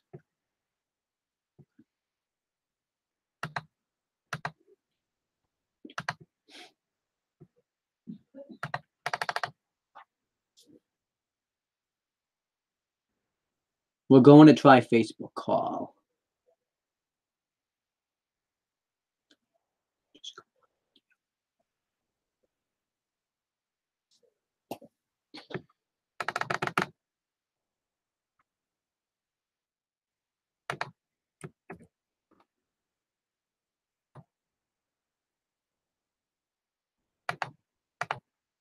All right, let me see if I can get this to see what's going on too. Is my computer? It's kind of, I think, because I'm on video, it's not really responding very well.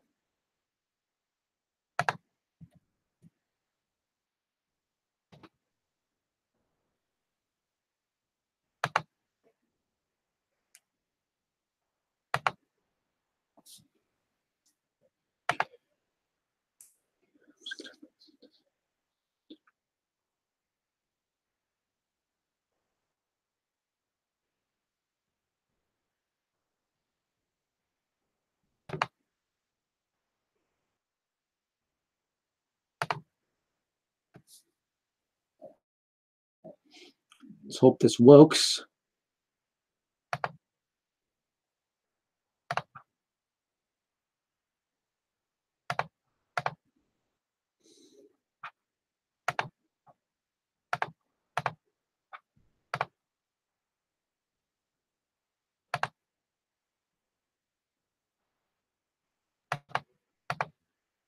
No. All right, let's see if this works.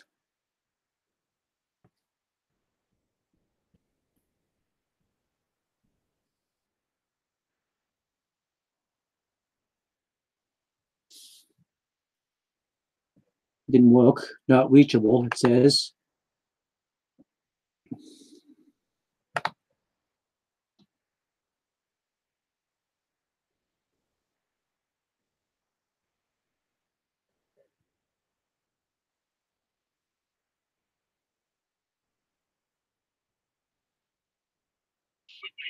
Hello? Hello? Hey. Can you hear me? Yeah. All right, let's do a sound. I want to do a sound check on the video so that way we can see whether or not, hear whether or not it sounds good. Okay. I think it should, but it doesn't hurt to check. All right, let's do a sound. I want to do a sound check on the video so that way we can see whether or not, hear whether or not it sounds good. Okay. All right. All right, sounds good. You sound good. So, we're gonna continue with this. So this is always an option if we have a problem on Google Hangout where we can just do Facebook call. So I don't know what was going on. It was perfectly fine, and then all of a sudden, it crashed 7 times in a row. Yeah, I don't know. I thought at first you got pissed because I kept cutting you off because sometimes when I get in a rant mode, I just go and just get pissed. All right, so what I just no, that wasn't the issue at all. Yeah. All right, so let's continue talking. I just broke down the women's triple threat match, and I don't know if you heard me say the part where I talked about how it was odd that Ruby Riott and Sarah Logan picked and choose when they were going to interfere when it's a no DQ triple threat match. Oh, yeah. Yep. And then I just broke down the finish. What did you think of that women's Money in the Bank qualifying triple threat match?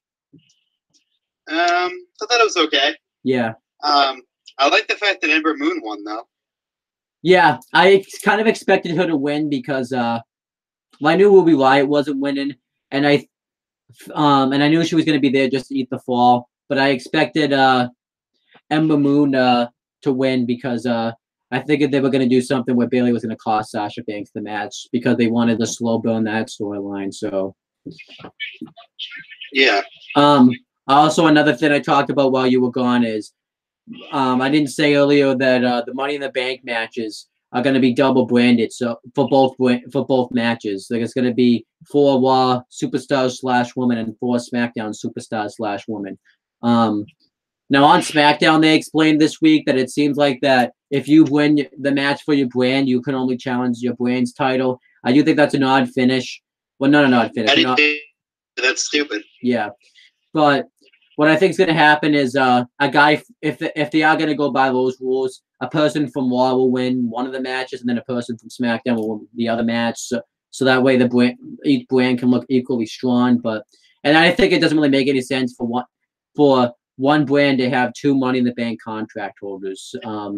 Because I feel like they're going to do a thing like they did last year where Baron Corbin just lost his really quickly. No, he lost his really quickly. Yep, I remember that. Yeah, he lost his really quickly for a different reason, but I still think that's going to happen. But let's continue with SmackDown. Not SmackDown, Raw. I think the next segment was like the match between Jinder Mahal and Chad Gable. That was a bad.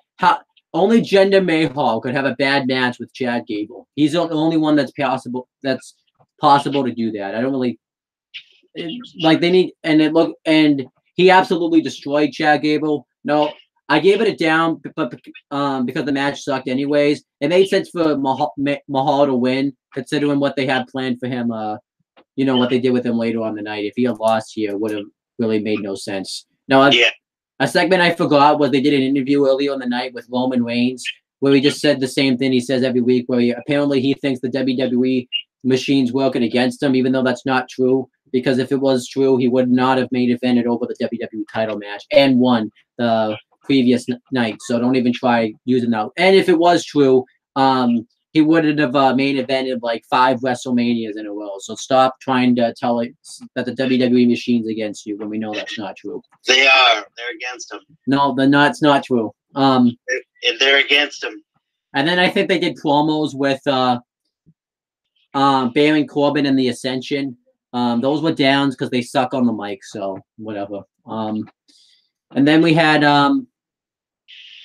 I don't think this was next, but Seth Rollins wrestled Mojo Rawley for the Intercontinental Championship. Well, that's not what happened. Originally, he came out, and I did like that Seth Rollins made the IC title feel important by saying that he doesn't really care about the Money in the Bank. He just wants to make the IC title the most important title in WWE. That was awesome that he said that. It really doesn't make any sense why he wouldn't want to be champion, but I think it's awesome that his focus is the IC title. It makes the IC title feel really important, so I think that's awesome. And then I agree with that too. He calls out Mojo Rawley for an open challenge. Actually, no, he doesn't call out Mojo Rawley. He calls out somebody for an open challenge. Now, everyone was very disappointed when it was Mojo Rawley since they were in New York, and I think they wanted Zack Ryder, and they didn't get Zack Ryder. So that was kind of disappointed for Zack Ryder. I think he should have gotten. So they got Zack Ryder's best friend. Yeah, Mojo Rawley. In a sense, it was kind of nice. It was Mojo Rawley because it got him some nice heel heat since they used to be friends and stuff like that. But I hated his promo when he's walking out of the ring. Yeah. And that was fucking stupid. Yeah, Mojo Rawley he actually might be worse than Jinder Mahal and Baron Corbin. I didn't think that was possible. So I think he's the worst wrestler the company has. He's not here to wrestle though. Yeah, he's not. Even though he had to wrestle to try to win the IC title. You know what the funny thing is? I think he was there to wrestle on Raw this week, and he lost. So I'm just saying, Mojo Rawley's not having. When he's not here to wrestle, he wins. Yeah. When he's here to wrestle, he loses. So maybe he should just not be there to wrestle, and then they'll win. So Seth Rollins retained the IC title. I think this was probably Mojo Rawley's best match he's ever had in WWE, but I don't really remember a lot of his matches because I don't keep track of that stuff. So, yeah. But I think it was, in my opinion, if you ask me, this probably will be his best match, and it is his best match. So, Seth Rollins, his best match. Seth Rollins is just right now back at a whole other level. Right now, he's on fire. Yeah. Which is kind of cool because that's in his theme song now. Like everything right now about Seth Rollins is awesome.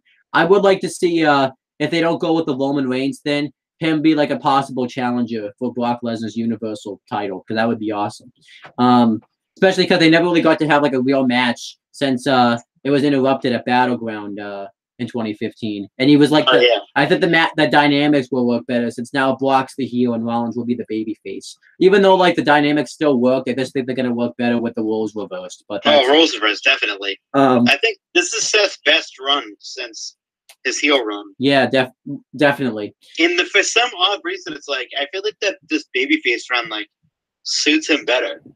I think too now that it's like definitely got once he started teaming up with Dean Ambrose again, I think that's when it really started to work. Oh yeah, because they were on fire. Yeah. All right, then we had so let me think. I think they did promos with some more wrestlers that wanted to be in the Money in the Bank match, but I don't remember who would cut the promos, but I know they happened. So Zack Ryder wanted to be in it. He was talking to Kurt Angle backstage, and then Jinder Mahal came in and thinks Roman Reigns should be taken out of the triple threat match later on in the show, and Kurt Angle refuses. So that obviously ties into later on in the show. This segment sucked, though, and it gets it down. I know I didn't do ups and downs like throughout this Raw just because I'm not really putting forth any effort into this review because WWE didn't put any effort into making the show, so I don't have to put forth any effort into giving a good in-depth review because a quality review. Yeah. All right, and then I forgot to mention this, I think, like earlier, but Elias had wrestled Bob Roode again. Wow, Bob Roode, your throat really got hurt last week. You out here all fine all of a sudden, and then after you like literally like a spring chicken. Yeah. This match was just a waste of time, and I didn't even care about this match. Literally in the live reactions, all I did was just sit there. So when I'm just sitting there doing the live reactions, not reacting, that's when a match fails. Which is what I did doing my Backlash live reactions. So there's that. Because you're not invested. Yeah. And then because WWE loves to do 50-50 booking, they had to have Bob Roode win. You know, and you know what I expect next week now? Elias is going to win, and it won't mean nothing because they did so much 50-50 booking. This is why I hate 50-50 booking. And then Bob Roode cuts a promo saying he wants to be in the Money in the Bank ladder match. Because apparently winning one match on Raw after he's lost like 3 of them guarantees him a spot in the Money in the Bank match. That's not how it works, Bob. So nice try. Guarantees. Well, apparently, if you're somebody like Kevin Owens, guaranteed now that he's in it. Yeah, if you're somebody like Kevin Owens who hasn't won a match all year, then you can have a qualifying match. If you're someone like Roman Reigns who's already had 2 opportunities at the Universal title, you get to qualify. So apparently wins and losses just mean nothing in WWE. They mean absolute nothing. You know what? Why even have any matches at all, Chris? Just hand people championships. Yeah. I mean, that's what Roderick Strong, technically, that's what Roderick Strong did in NXT. He realized he wasn't going to get anywhere with his win-loss record. So you know what he did? He joined a stable that had titles. That's what everyone. And guess what? He got handed a championship. Exactly.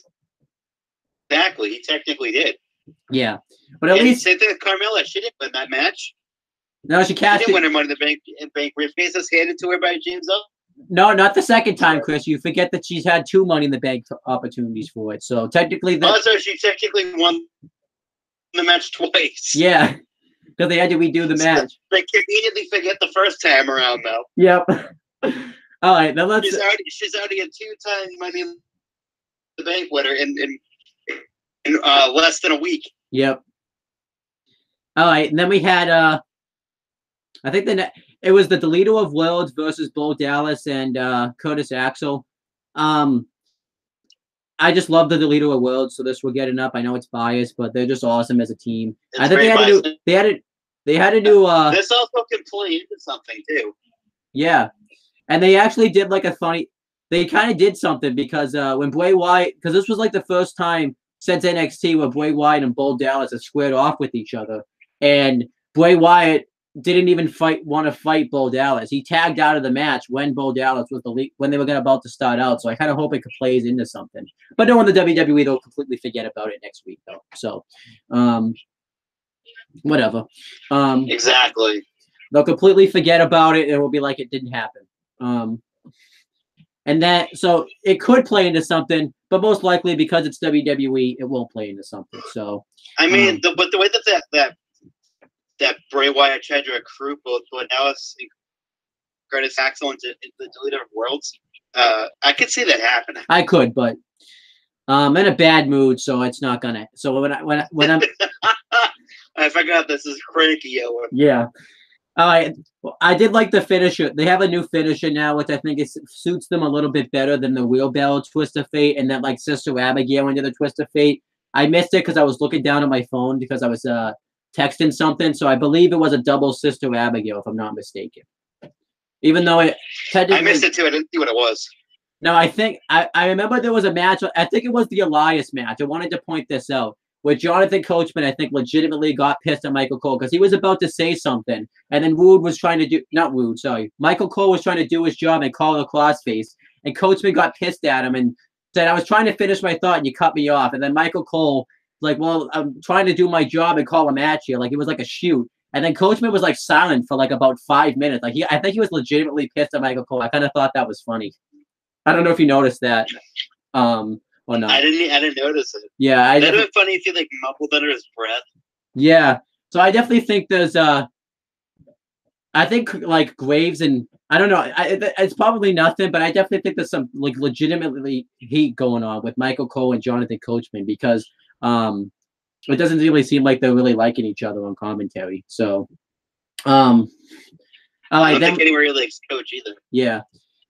Like, I think Corey Graves, like, legitimately was pissed the week he would miss Raw because he had to go do golf, like, it's something for golf related.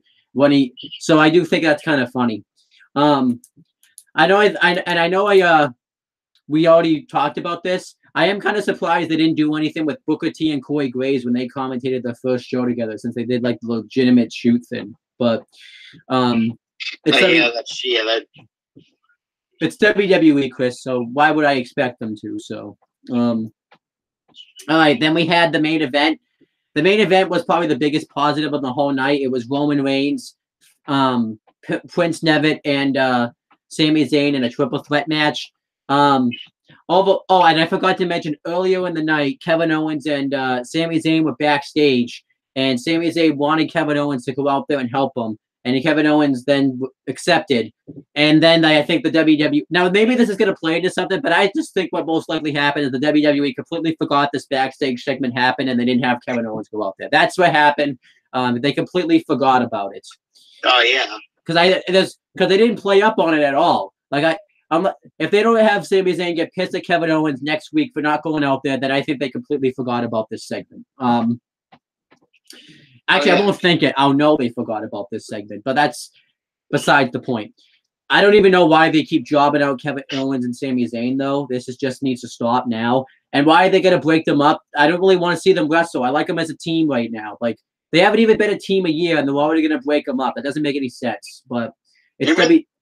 What it doesn't, but at the same time, I think it's like they've already done everything they could as a tag team. They didn't have a match with Kurt Angle yet. They didn't win the tag team titles. They could win the Raw tag team titles too. WWE's got to be politically correct and have certain names for the titles, even though they're on Raw, and we could just call them the tag team titles. They are the tag team titles. On this show, just because I'm so mad, I'm just calling them the tag team titles for 1 week. Yes, finally. Because WWE doesn't get to have me be politically correct this week. Or maybe SmackDown, because the SmackDown was a decent show. But I think because I'm in such a... We should have done like SmackDown first because I'm in such a shitty mood. I may just take it out on SmackDown too. All right, but let's break down this main event. Overall, I thought this was a really good main event. I actually liked that this was actually a no DQ match and they fought all over the place. And like Sami Zayn hit the haluva kick and then Devitt hit the... like coup de grace off the guardrail, sending Reigns into the tech area. And, of course, they tried to make it play off like Roman Reigns was taken out of the match, even though we knew that was taking a quick nap. Yeah, he's got to take his nap. I mean, he's got to have it in every match. So, all right, then Sami Zayn and Prince Devitt went at it for a while, which I thought was kind of cool because we never really got to see them go at it because by the time Devitt got to NXT, Zayn was hurt. And by the time Sami Zayn came back, he went on to the main roster. And then by the time Devitt got caught up to the main roster, he was hurt. And then when he came back, Sami Zayn went to SmackDown. So we never really got to see them having much altercations with each other. Yeah, this is a nice altercation. Yeah. And then, of course, Roman Reigns, though, had to ruin the altercation and come back and make this classic comeback where they tried to make it seem like the crowd was invested in him winning, even though no one wanted him to win this match. Why would the commentators even say that? Like, Roman Reigns is the big baby face in this match, even though we have two of the most beloved professional wrestlers on the planet, but yet Roman Reigns was supposed to be beloved. That was just dumb.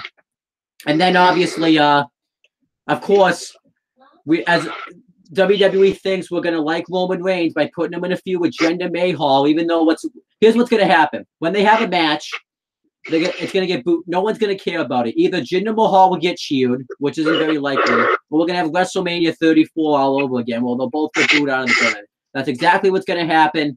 And I may not even watch the match just because I don't even want to see the match. I know it was just dumb. It made sense, even though that's what they were building to, because Jinder Mahal was so mad, but it was just whatever. And then obviously the only reason Sami Zayn was in the match, of course, was so they could job him out again and have him lose to Prince Nevit's coup de grace. I know that somebody had to eat the fall in this match, but of course it couldn't be Roman Reigns, who actually, they could have still protected because he got chop blocked. It had to be Sami Zayn. Just had to be Sami Zayn. It couldn't be Roman Reigns. They wanted to protect him enough where he didn't have to eat the fall. And of course, Roman Reigns just stands there and looks at Jinder Mahal, doesn't go try to beat the crap out of him after costing him a Money in the Bank spot. He just stands there and looks at him through the crowd. That makes sense. Someone just jump me from behind. Yeah. I'm just gonna stare at him. Yeah, that's all he does. I was gonna give Raw like a 5 out of 10, but this is like a 4 out of 10. It's not even worth like. I don't even care if you had a good women's triple threat match and a good main event. The whole show sucked, and it's just it was a waste of food. I didn't even watch the show live, and it was a waste. So, you know why I didn't watch the show live? Because I didn't feel compelled to. Because I didn't want to sit through a shitty Raw after watching a shitty pay-per-view. So that's why. I didn't give Monday Night Raw my rating this week. I just watched it off an illegal wrestling.uno website because they didn't deserve my rating this week. They only took my $9.99 this last month. Oh, actually, no, they didn't take my $9.99 because I had a gift card. How about that, WWE? You didn't get my $9.99 last month. Ooh, we're badass over here. All right, now let's get to SmackDown. Of course, we have to start off with the negatives because WWE just can't start off with the positives. No, we're not going. There's 2 negatives. 2 negative. What was the second negative? The pay-per-view. Oh yeah, right. The double negative. Yeah. Actually, that's a triple right here. Now, and technically, triple makes another negative because negative and a negative makes a positive. But of course, this negative over. So of course, Paige. Apparently, WWE likes to upload these videos telling us matches that are going to happen on SmackDown just for them to realize, they're probably not watching them anyway. So let's just have Paige go out there. And let's have Paige stand up there and her fucking titties start popping up so you can understand that. What a great GM. Doesn't promote like good social doesn't promote like how you have to show up to the workplace looking clean and stuff. You just have to have those titties pop out. Nope, that's not how the workforce works, Paige. Apparently in her workforce that's how it happens. Okay, so here's the bit why this was a down, and I just was shaking my head. The WWE tried to make it Paige realize. She sent Paige out there to say Backlash was a success. What was the success about it?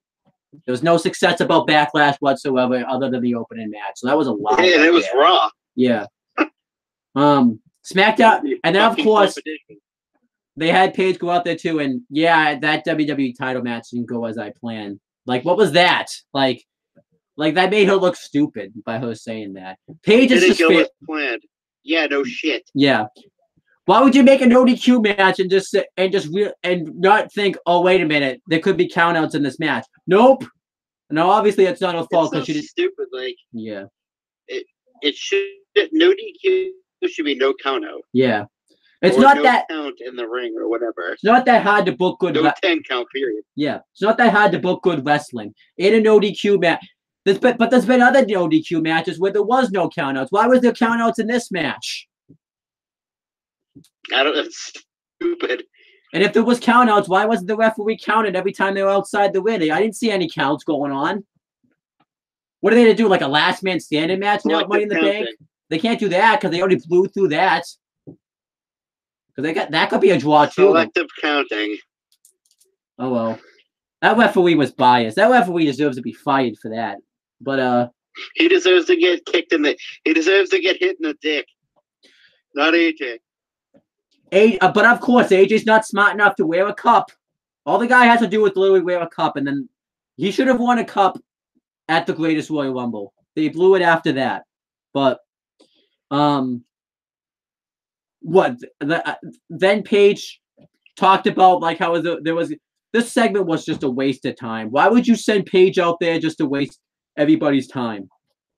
I mean, I guess they have a 2-hour show to fill, so they had to waste everybody's time. So, but then let's get to like the good part of the SmackDown this week. Miz versus Jeff Hardy in a Money in the Bank qualifying match. This was a really good match here. I really enjoyed it. The finish was kind of questionable because it really didn't make any sense that Jeff Hardy hit his finish but still lost. That was really weird. Yeah. But I really didn't complain. I really didn't complain about that because it's Miz and it's a heel and it's a dastardly heel winning. But yeah, Miz and Jeff Hardy just put on really good matches. I wouldn't complain if they feuded over the United States Championship. But that's a different feud for a different day. Overall, I enjoyed this match, and Miz winning, I was happy about. It made sense because he's been kind of like the guy that's been pushed towards like the main event segments, so that makes sense. Oh yeah. And then I'm trying to remember what I think it was. Charlotte Flair versus Peyton Royce next, but I might be wrong. It sucked. Like a lot of people like this match. While it was technically a good match, it was just a waste of time because we knew Charlotte Flair was winning, so why not just put her in the match anyways? But that's besides the point. It was a waste of time. And of course, Flair's titty popped. Oh, okay. Maybe it wasn't a complete waste of time then. And of course, the Iconics have to have their promo segment every week too. So that's. And then, like, oh, I forgot, they did a backstage segment with the Bar. That sucked because the New Day needs to break up. You could say that the top 10 best merch sellers, but me and John looked it up last week, and it's not true. They're not top 10, so don't even try telling me that. They might do it after Money in the Bank. They better. They better not do a tag. Oh, I want to win. Don't do it. Don't do a tag team Money in the Bank. That's just going to fail miserably. There's no reason to do 3 Money in the Bank matches in one night. No, there is. What's the reason to do 3 Money in the Bank matches in one night? To get a third one in there. Well, I guess that would be that is a reason. It's not a good reason, but it's a reason. They make good reason. Yeah, that's kind of like kind of confirmed because I've seen Simon talk about it. Why would they do a Money in the like? What would even like? I don't know. Why would you even? Who would you even put in there? Like, there's no one on Raw that can go in there because there's only one legit tag team on Raw right now, and they're the champions. Oh, I forgot what we did. Forget one thing on Raw. Dolph Ziggler and Drew McIntyre defeated Beauty and the Man Beast.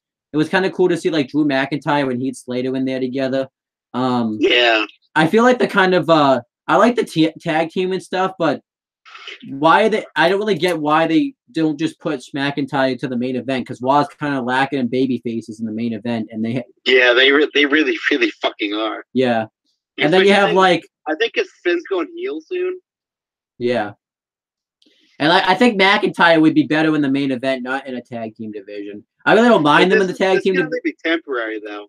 And I also want to talk about this too because I've been thinking about this all day. Why didn't they just put the Revival on SmackDown and the Bar and keep the Bar on Raw? Because that hurt the tag team division a little bit. Sitting the Bar over to SmackDown. You lose your best tag, like your legit best tag team. The Superstar Shakeup was just dumb. Why would you have a Superstar Shakeup and not decide who's going over to what brand literally until the day of the show? That messes up a lot of people's travel plans, and it messed up a whole feud you had planned for months. Now you can't do the feud because one guy's on SmackDown and another guy's on Raw. What's the point of having 2 brands anyways if all the pay-per-views are going to be double branded? It's just insane. Like they put the Bar on SmackDown. Yeah. But on top of that, they lost their second best tag team in the Shield. Well, I guess and they also lost Anderson and Gallows. Did they really need to go to SmackDown? It's not like they're doing much now on SmackDown anyways, because they could just be on Raw. And they could actually thrive on Raw if they stayed on Raw, because it's so thin over there. And then who else is on? What else tag teams was? I mean, out of all tag teams, Kurt Angle has to be like the dumbest man to negotiate trades, because of all tag teams he picked, I like Breezango and all, but why wouldn't he go after the Usos or the New Day? Like they literally need, because the Usos and New Days need to be separated from each other, because we don't need to see any more Usos New Day matches. I'm just sorry. Yeah. They're great matches, but you can only do a match so often where it just gets like, okay, we've seen this like thousands of times. Yeah. Biggest example was I would say this for like every other pay-per-view. Yeah. And then you have other guys that were traded. Well, Why would you take? I mean, Dolph Ziggler's a great talent, but it wasn't like he was doing anything storyline wise on SmackDown that's gonna change on Raw. Like, to be honest, once this tag team thing with McIntyre fizzles out, he's just gonna like be back into nothing. Of all people, he picked Mojo. He might not even be in the company. Yeah, true. Of all people too, he picked Mojo Rawley, Zack Ryder, and Mike Kanellis, who hasn't been on SmackDown in months. More than that, Mike. You know what he's doing? He's getting eliminated in like 9 seconds by Mark Henry. What a great start. Even though he's Monday Night Mike. All right, let's get back to SmackDown, though, actually talking about the show itself. I know this didn't happen next, but I really don't care about structure at the moment because WWE didn't put forth any efforts into putting the shows together this week. Yeah, true. That's also true. Yeah. I mean, SmackDown, they did.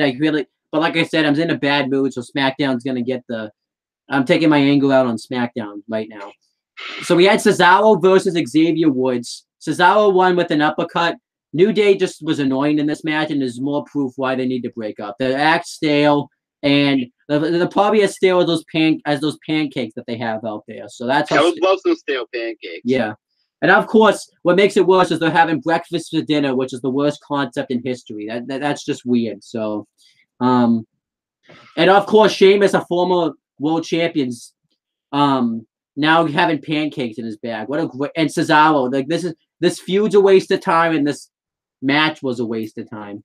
Well, I guess the match wasn't really a waste of time, but it was a good match. Yeah.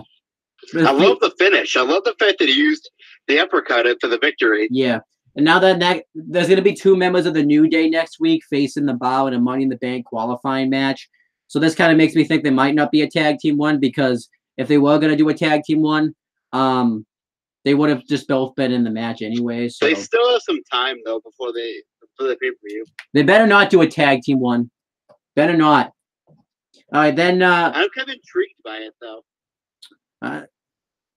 Then they did these interviews backstage with Nakamura and Styles. I loved how Nakamura's interview, he talked about how he doesn't speak English, but then Renee Young called him out on it, and then he's like, I forgot how to speak English, but I just randomly remembered again. That's the best promo. And then AJ Styles kind of put a good promo talking about how he's going to finally finish this feud off with Shinsuke Nakamura. I don't know what match they're going to do at Money in the Bank, because they can't do a third ladder. Well, no, if they're going to do it, they can't really do another ladder match on top of it. But that's the only match really they could do where there wouldn't be because they can't do a last man standing match based off of the finish. That's what I was going to think they were going to do.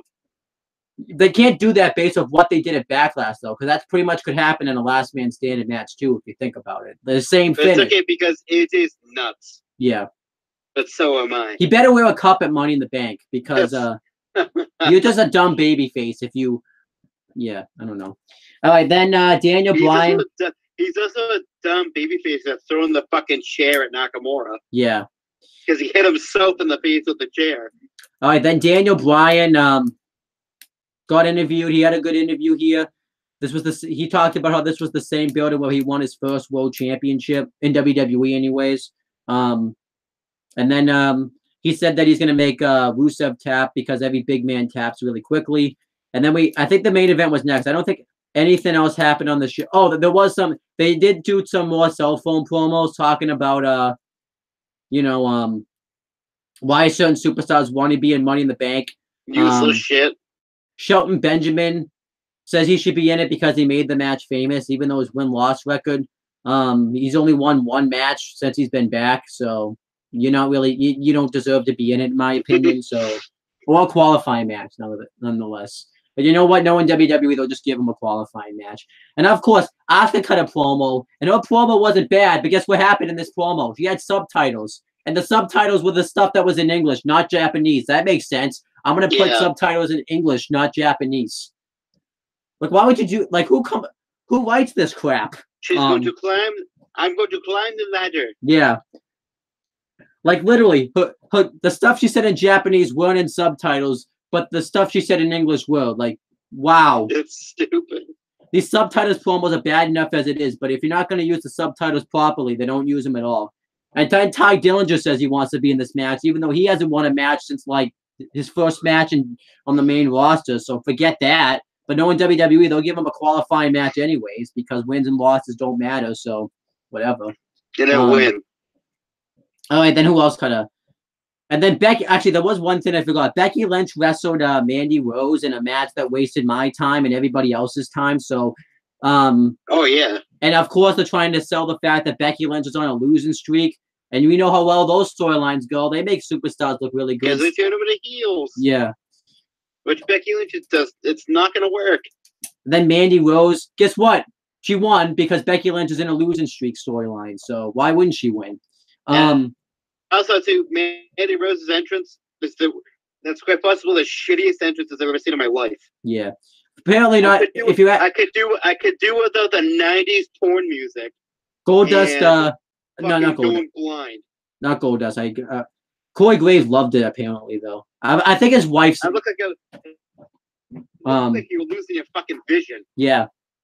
All right, then we had the main event. The main event actually I thought was really good, and I like the finish. Sonya Deville was banned from ringside because Paige is a face now for some strange reason. Yeah. Again, another awkward dynamic. Yeah. All right, then we had the main event. It was Rusev versus Daniel Bryan, and Aiden English was in Rusev's corner since the tag team partners, but they may not be tag team partners much longer because WWE wants to split them up because they're dumb. That doesn't surprise. I think they pumped the brakes a little bit on that. I hope so, because they really shouldn't. Did you see the .com exclusive? No, I didn't yet. They didn't even tease any breakup or anything. All right, but yeah, Daniel Bryan wrestled Rusev. This match actually I thought was a really good match. Now you could obviously do the rant that Daniel Bryan lost, but really it really doesn't matter. This match really could have gone either way. I feel like at first I was like, why? And then I was like, now I'm like, I agree with it. Yeah. Protect him. You don't want Bryan going into a fucking ladder match.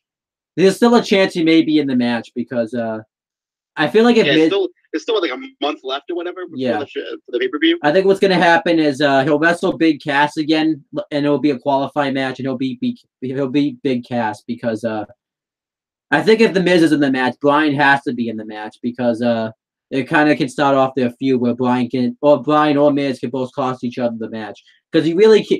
And plus, now the only other reason I could see Daniel Bryan not being in the match, ironically enough, is if Roman Reigns is in the match and he's going to win, because then obviously everyone will just boo it out of the building, especially since Daniel Bryan is in the match and doesn't win, and Roman Reigns. Oh, yeah.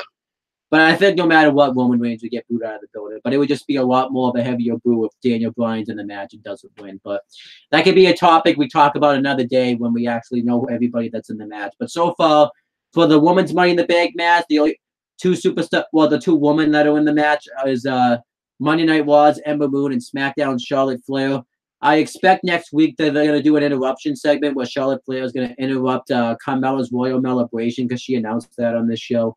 And then for the Raw side, we have Prince Devitt, Braun Strowman, and The Miz and Rusev. I expect in the Raw side, Bob Roode will get at it since he has interest to be in the match. Daniel Bryan, I still think Daniel Bryan and Roman Reigns. If Roman Reigns is in the match, I may say no on Bryan, but what else do you do with Daniel Bryan? I really don't want to see him wrestle Big Cass at Money in the Bank. If he's going to wrestle at Money in the Bank, he should be in the Money in the Bank match. Definitely not in the match against Big Cass. Yeah, that was just that failed. And I would say the Bar probably will be in the match. I think the New Day isn't really, because I think Sheamus and Cesaro will be more legitimate to be in the match than any members. The only other. And I think they're gonna have Jeff Hardy in the match still too, because you can't have the Money in the Bank match without Jeff Hardy in it. So, but then again, the problem is SmackDown can only have 4 people, so it's either Bryan or Hardy, and I would say the best chances is to do like a second chance match with Bryan and Hardy, and you have one of Bryan probably win because you can always. I think they're gonna have Hardy probably just defend the U.S. title against Randy Orton or something again. So, but it's whatever. We could talk about the Money in the Bank qualifying matches and stuff more because I'm assuming they'll be more done with it next week. I'm just trying to kind of get the feel of how the Money in the Bank match is going to be more than anything else. And then I forgot one thing on SmackDown too. The Bludgeon Brothers cut a backstage promo where they want it. any tag team to come up and step up to him, and they had like dolls and stuff of tag teams, all the tag teams on SmackDown that they've just that are like all destroyed. I love the Bludgeon Brothers. This was an awesome segment. It was good, yeah. Yeah. And then we have NXT for this week. Actually, I'll do 205 Live this week because 205 Live, I'm in too much of a bad mood to make it its own video. I think 205 Live out of the main roster shows was the best show. The biggest rant on the show, obviously, was the fact that giving Buddy Murphy like this random push, even though like every time he's on the show, he did a backstage segment earlier in the episode, and I think people chanted, "This is born at it." Buddy Murphy's literally got to be like the blandest wrestler right now on the planet. Like he's just so bland. He's so fucking bland. Like how the funny thing is too is like a lot of people try to give him credit because he gave Alexa Bliss a shot. Well, I guess her shot. But it's like I feel like you could make the argument, but I feel like Alexa Bliss has actually made the most out of the opportunity she had. Like if she really sucked, she wouldn't have gotten the opportunity she's had on the main roster. Buddy Murphy just absolutely is just bland. He's not a bad wrestler when it comes to wrestling in the ring, but that's not even enough for me to get invested in him because he's literally like any other cruiserweight. He's pretty much like Tony Nese, except not as interesting, pretty much. But yeah, he defeated Mustafa Ali. And earlier today, Drake Maverick announced that on an episode of 205 Live, Cedric Alexander is going to defend against Buddy Murphy. And I don't really see Cedric Alexander losing the title to Buddy Murphy because just nobody seems interested in him and Buddy Murphy. I think like if they put the belt on him, that would really hurt 205 Live. Because 205 Live's doing really good right now. And then if they I think Buddy Murphy would be like, we'll just like make it bland. He won't hurt it as much as Enzo did though when he won the title, but he'll hurt it pretty bad right now. And then they did a tag team match with Grand Metalik and Lince Dorado versus Kendrick and Gallagher. Well, obviously the face team won. It was a pretty good match. They've been talking about how they want to bring in cruiserweight tag team titles, and I feel like at this point I'm just gonna wait for it to happen. But if it happens, I wouldn't be surprised. But it's like, what teams can you really have fight for the belts? Because all the teams that could already had matches with each other, so it would be a waste. And then they already broke up the Hideo Itami, Akira Tozawa tag team, so they would only have 2 teams. And like I said, I think WWE has enough titles as it is, so they don't need to do a cruiserweight tag team title division. It'd just be a waste. Yeah, they have a lot of titles. And then Tony Nese wrestled an enhancement talent, and because it's an enhancement talent, Tony Nese won. But what I meant this week when I said I soured on Tony Nese again, it seems like his character just sucks. What wrestler has a muscle? What cruiserweight, nonetheless, has a muscle gimmick? It just feels like he's a good wrestler, but he just is given shit as a gimmick, so it just affects his ability. So, and I don't blame really the 205 Live creators because they have to try to work with the gimmick that Vince gave them. So, and of course Vince loved the muscly men, so he was obviously going to have this gimmick. I'm surprised though he didn't push this guy to the moon if he likes muscly men so much, but that's a topic for another day. 205 Live I thought was a decent show, but it's definitely not the best. I think because the main title program is Cedric Alexander and Buddy Murphy, so it doesn't have my interest at the moment. So, and Buddy Murphy just doesn't have really what it takes to be a top cruiserweight contender. They really should be throwing Gulak in there versus Buddy Murphy, but that's a different topic for a different day. Then we had NXT for this week. I want to get the negative out of the way since I'm in a negative mood right now. What is going on? Well, as we talked about before we came on the air, this women's division needs a lot of help at NXT right now. I will give them credit. They are trying to rebuild it, but the problem is a lot of these women, nobody knows who they are, and it's like they're booking them like such crap. So let's go over each woman. So I don't really think Candice LeRae is being booked like crap. I just think what the problem is she hasn't really been able to really develop her own character. She's just kind of Johnny Gargano's wife, and that's really not helped her all that much. Then you have Dakota Kai, who they've really done nothing to make her look like a credible contender to the NXT Women's Championship.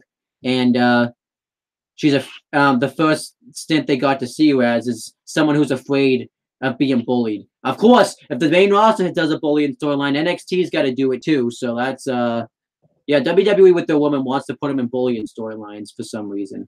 At least the right person in the NXT storyline is the bully, and but what the problem is going to be is this is not going to work because usually when you do these type of storylines, the person being bullied has to go over, and I don't really expect Dakota Kai to defeat. I always forget the champion's name, but it's Shayna Baszler. I don't know.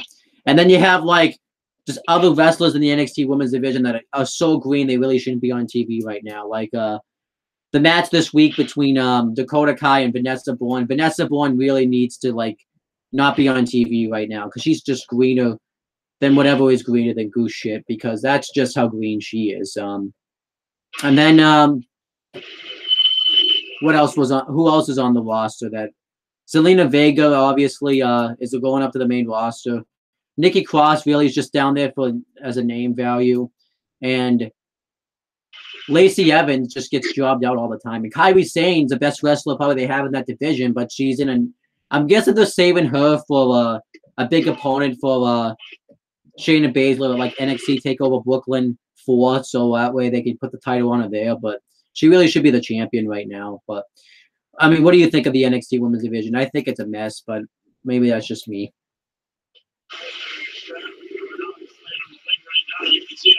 Hello? Hey. Did you hear everything I just said, or you just zone out?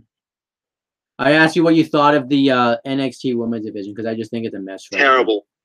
Now. Yeah, it's bad. But everything else. I mean, that's really like the only problem NXT has right now. Everything NXT, I'm pretty much enjoying. So I'm gonna break down everything else on the show. I will. What did you think of the NXT Women's segment they did this week? Was it good or was it bad? I don't know. I don't like it. I mean, I will give them an A for effort because they are trying to rebuild the division. I just think they have to. It's definitely going to be a work in progress to get it. I don't think it's ever going to get back to where it once was when the original 4 Horsewomen and stuff and Asuka was down there. But oh yeah, it's definitely not. But yeah, they got to at least make it work. And they are trying to make it. I think too the champion's the biggest problem because the champion just isn't very good at all. No, she sucks.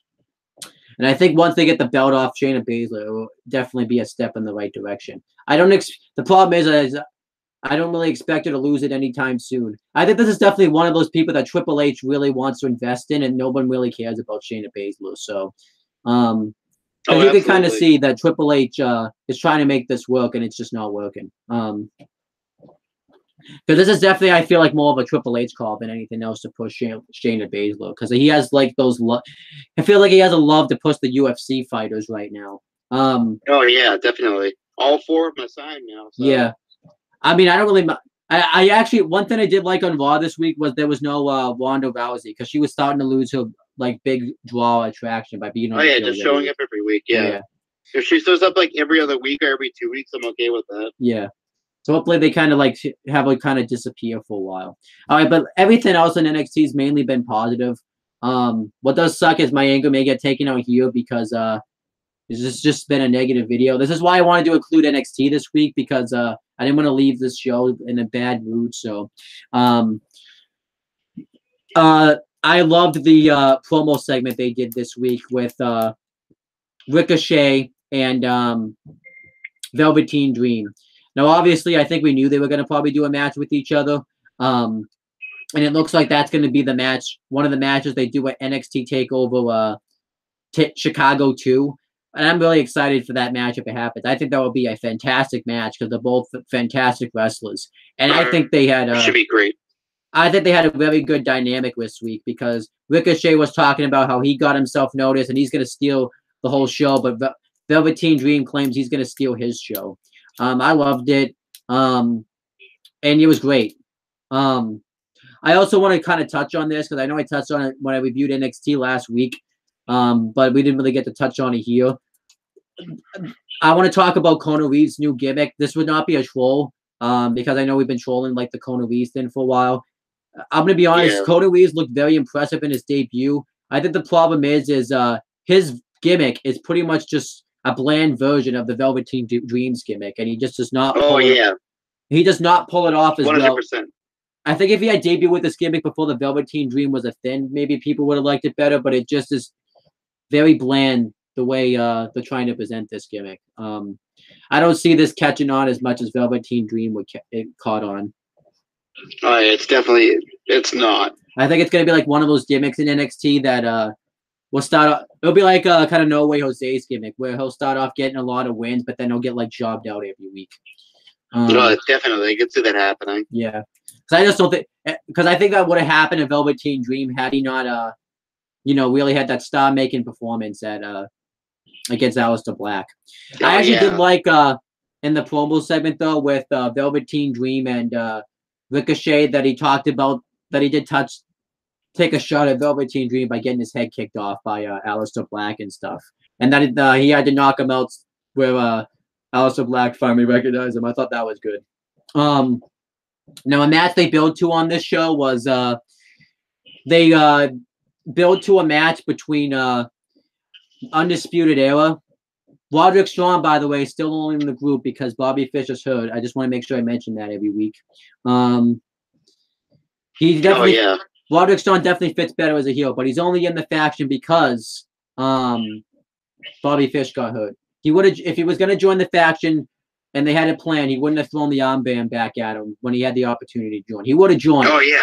So, I'm just gonna make sure I point that out every time I talk about Undisputed Era. But they're gonna do a 6-man tag team match next week with Pete Dunne, Danny Burch, and Oney Lorcan versus Undisputed Era. I think that's gonna be a fantastic matchup. Now, obviously, I expect them at some point to start building to that match with, the British invasion. I don't know what the name of the team is, but the British Strong Style. Yeah, the British Strong Style versus Undisputed Era, because we know that match has been announced for the first day of the UK show. Now, I think that's still going to be an excellent match, no matter where it takes place. But I think that match should have happened at Takeover. I understand they want to get a big match at the UK show, but I think that match should have happened at Takeover. But that's just me. And I'm looking forward to that, but I can't wait for that match. I also can't wait for this match as well, with Undisputed Era versus Dunne. And I did kind of like how Danny Burch and Oney Lorcan are only working together with him to take out a bigger threat, but they still kind of hate Pete Dunne. So So I like that. And that's not buddy. Yeah. Now, the strangest thing I recently just heard is I heard Danny Burch just recently now is signed with WWE. Which I find kind of odd because I know he's been working a lot of matches in WWE. I remember you told me he was there even in the FCW days, right? And he was, yeah. So I just and he left, and then he would sporadically be there because he's still under a developmental contract in 2013, and then he got released. And then he started to pop back up again. Yeah. But he's proving that he's actually really fucking good. Oh yeah, watch them, and I love the team up with him and Oney Lorcan. I think because they're both tough guys. Yeah. They're both people who beat the shit out of people. Yeah. And it's funny too. Before he signed with WWE, he actually wrestled Anthony Green. Oh, Danny Burch or Oney Lorcan? Burch. Oh, that's nice. What, not that long ago, probably a couple of months ago. Oh, that's interesting. I would like to see I know an NXT tag team title match with obviously when I was about to say Bobby Fish, but I forgot he's hurt. But Roderick Strong and Kyle O'Reilly versus Burch and Lorcan. I think that would be a fantastic match. I think they should do that at one of the takeovers or something. But they definitely should. They did do a vignette on NXT this week for the Street Profits. I wouldn't complain if they got an NXT tag team title match because I really like their gimmick. They did, and I think actually if you put that gimmick on because sometimes when I watch NXT, I also like to think about who would succeed on the main roster. Now, obviously, every time I end up being wrong because I know everybody who usually goes debuts end up flopping. But I actually think the Street Profits would get over in the main roster just because I think people would like them enough. The only issue I have is I feel like what would happen is Vince would stereotype them really badly and prime time. Yeah, that would be so. But they would get over because the mainstream audience would be exposed to it because of crime. They've had Crime Time as a gimmick. They also did a tag team match on NXT this week. I don't know if you know about it because we didn't really discuss it, but they did the War Raiders best known as War Machine versus Heavy Machinery. And that match I actually thought was pretty good. Pretty much War Raiders squashed them. But they Heavy Machinery did put up a little bit of a fight, but I did like the War Raiders kind of like completely destroyed them because they should really be a dominant tag team right now in NXT. To me, I don't like it because it's like you built up Heavy Machinery just to feed them to the War Machine. Yeah, I can understand that. It is kind of weird too. I think what's happening is they want to build them up as a dominant force so they can eventually take because I expect War Raiders to be the team that takes the NXT Tag Team titles from Undisputed Era. There's no other team right now really that could. Oh yeah. I do gotta say though, I like the direction of the NXT Tag Team division though. You have all these teams right there in the mix. TM61, it looks like they're gonna turn heel, which makes sense because they just lost their heel team. One thing I'm not a fan of is that they broke up Tito Sabatelli and Riddick Moss because I just thought it was way too soon to be breaking them up. I actually thought they were doing really well as a team. Heavy Machinery, I think what's going to happen is they're going to get caught up to the main roster, so it really doesn't matter if if they win or lose right now. I do think I was kind of worried with the NXT Tag Team division because they just lost two of the big teams with Sanity and AOP. But it actually looks like it's going to do fairly well, I think, without them because they were building up a lot of teams right now. Especially since they just got the War Raiders too, also. Yeah, exactly. I don't know when I do expect the War Raiders to win the NXT Tag Team titles. It may not even happen at Brooklyn. It could happen at whatever the NXT Takeover event will be for like the Survivor Series Takeover. It could even happen then. I think Undisputed Era should be champions for a while. Just kind of go through each team. I think they could challenge at SummerSlam at Takeover. Yeah. Brooklyn. Yeah, they don't have to win either. They can win, but they could lose via cheating. Now, obviously, you told me that Undisputed Era aren't even having a match at NXT Takeover Chicago too because they're going to be doing the UK show. And I really wouldn't complain about. I know you don't like it because you leave to your top title holders, but I don't really think every title needs to be defended at NXT Takeover events. So this will kind of give more of a chance to really build other tag teams and other contenders to face Undisputed Era for their belts when they have the chance to win them. So I actually really don't have an issue with that. Plus, it gives chances for like Ricochet and Velveteen Dream and other superstars who wouldn't really get a chance to be on the Takeover events. Because one thing that's going to happen, I think, now is now that they have the North American title, one flaw will be they have to have all 5 titles on the show, and it's going to affect some people getting spots at the Takeover event. So, I think it's actually going to be a good thing if you don't have the tag titles and the mid-card belt get defended. So, and then we had EC3 had. I know he already technically had his debut match, but he had like his debut one-on-one match / return in NXT because I know he was there before when NXT originally started out. But he wrestled Raul Mendoza. I thought they had a pretty good match. It was really kind of an enhancement match though because it was just really make EC3 look good. But I thought Raul Mendoza got some nice offense in. I think Mendoza could be like their next like big Mexican star if they choose to push him. Oh yeah, definitely. I think what happens with NXT is a lot of people just kind of start like Velveteen Dream originally did. He started off as enhancement talent, but then became a big star. I think it just all matters of when you get your turn. Because right now, Kona Reeves was that way for a while, and now he's getting his turn. You're gonna be surprised, but I don't really think Kona Reeves really deserved this turn.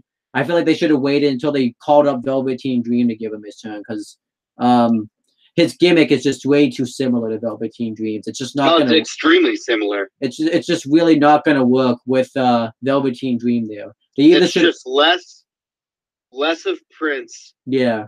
And more of like he likes the flashier, like the expensive things in life. Yeah, it's just really not going to work with Kona Reeves as much as they're eerily similar. Yeah. And I think this Velveteen Dream just pulls the gimmick off better than Kona Reeves does anyways.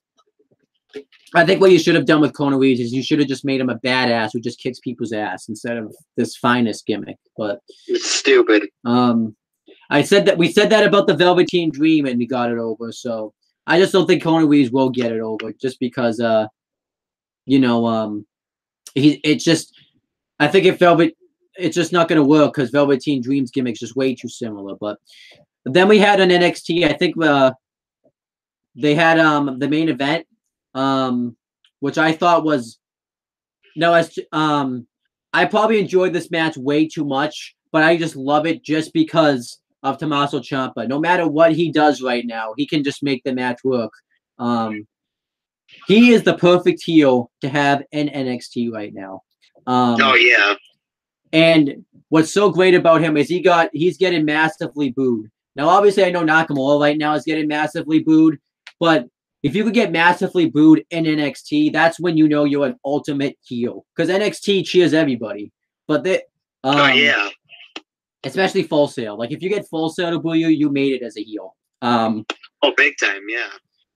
So he came, and I was very worried this week because I was worried they were going to put a theme song on him. And I love the fact that they didn't put a theme song on him. Now, what I am worried about with Tommaso Ciampa was when he gets to the main roster, I think he's screwed because I think they're not going to book him as well on the main roster. Especially, too, because I don't know if he'll get as much heel heat because I know a lot of people who watch the main roster don't watch NXT, so he won't really get as massively booed as he would. I could see him maybe getting booed if he goes to 205 Live, but I feel like I feel like if he goes to 205 Live, as much as I like 205 Live right now, that would just be a waste of especially that would be a waste of Gargano and Ciampa if they both went to 205 Live. That would be a massive waste. They should be on the actual main roster. Either I would say probably on SmackDown. They would feel way better on SmackDown than they would on Raw. But I have a feeling they're just going to throw them on 205 Live and they really won't get much exposure. Because actually, one of the biggest issues with 205 Live right now is if you don't watch 205 Live, you don't ever see these wrestlers. And not a lot of people still watching 205 Live at the moment. Because like lately, 205 Live is a completely different thing. Like they're never on Raw now. So I worry that if Ciampa got caught up, he wouldn't get as much exposure as he would going to SmackDown or something. And he's way too talented to be left just on 205 Live. You have to expose them on Raw. Yeah. Which is ironic enough because exposing them on Raw has been a problem too because it's the way they expose them. But because it's like even on Raw when they do get exposed, it's like they're not even part of the show still. So it's like, how do you you just have to expose them properly. Just have them, have a storyline on Raw, but it's not really not that hard.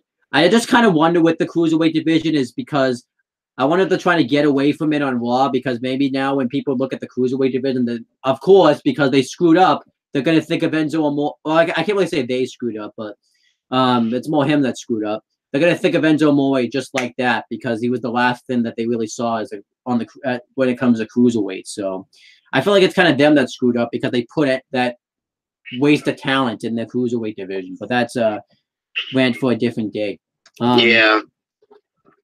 Yeah, back to the Ciampa Cassius Ohno match.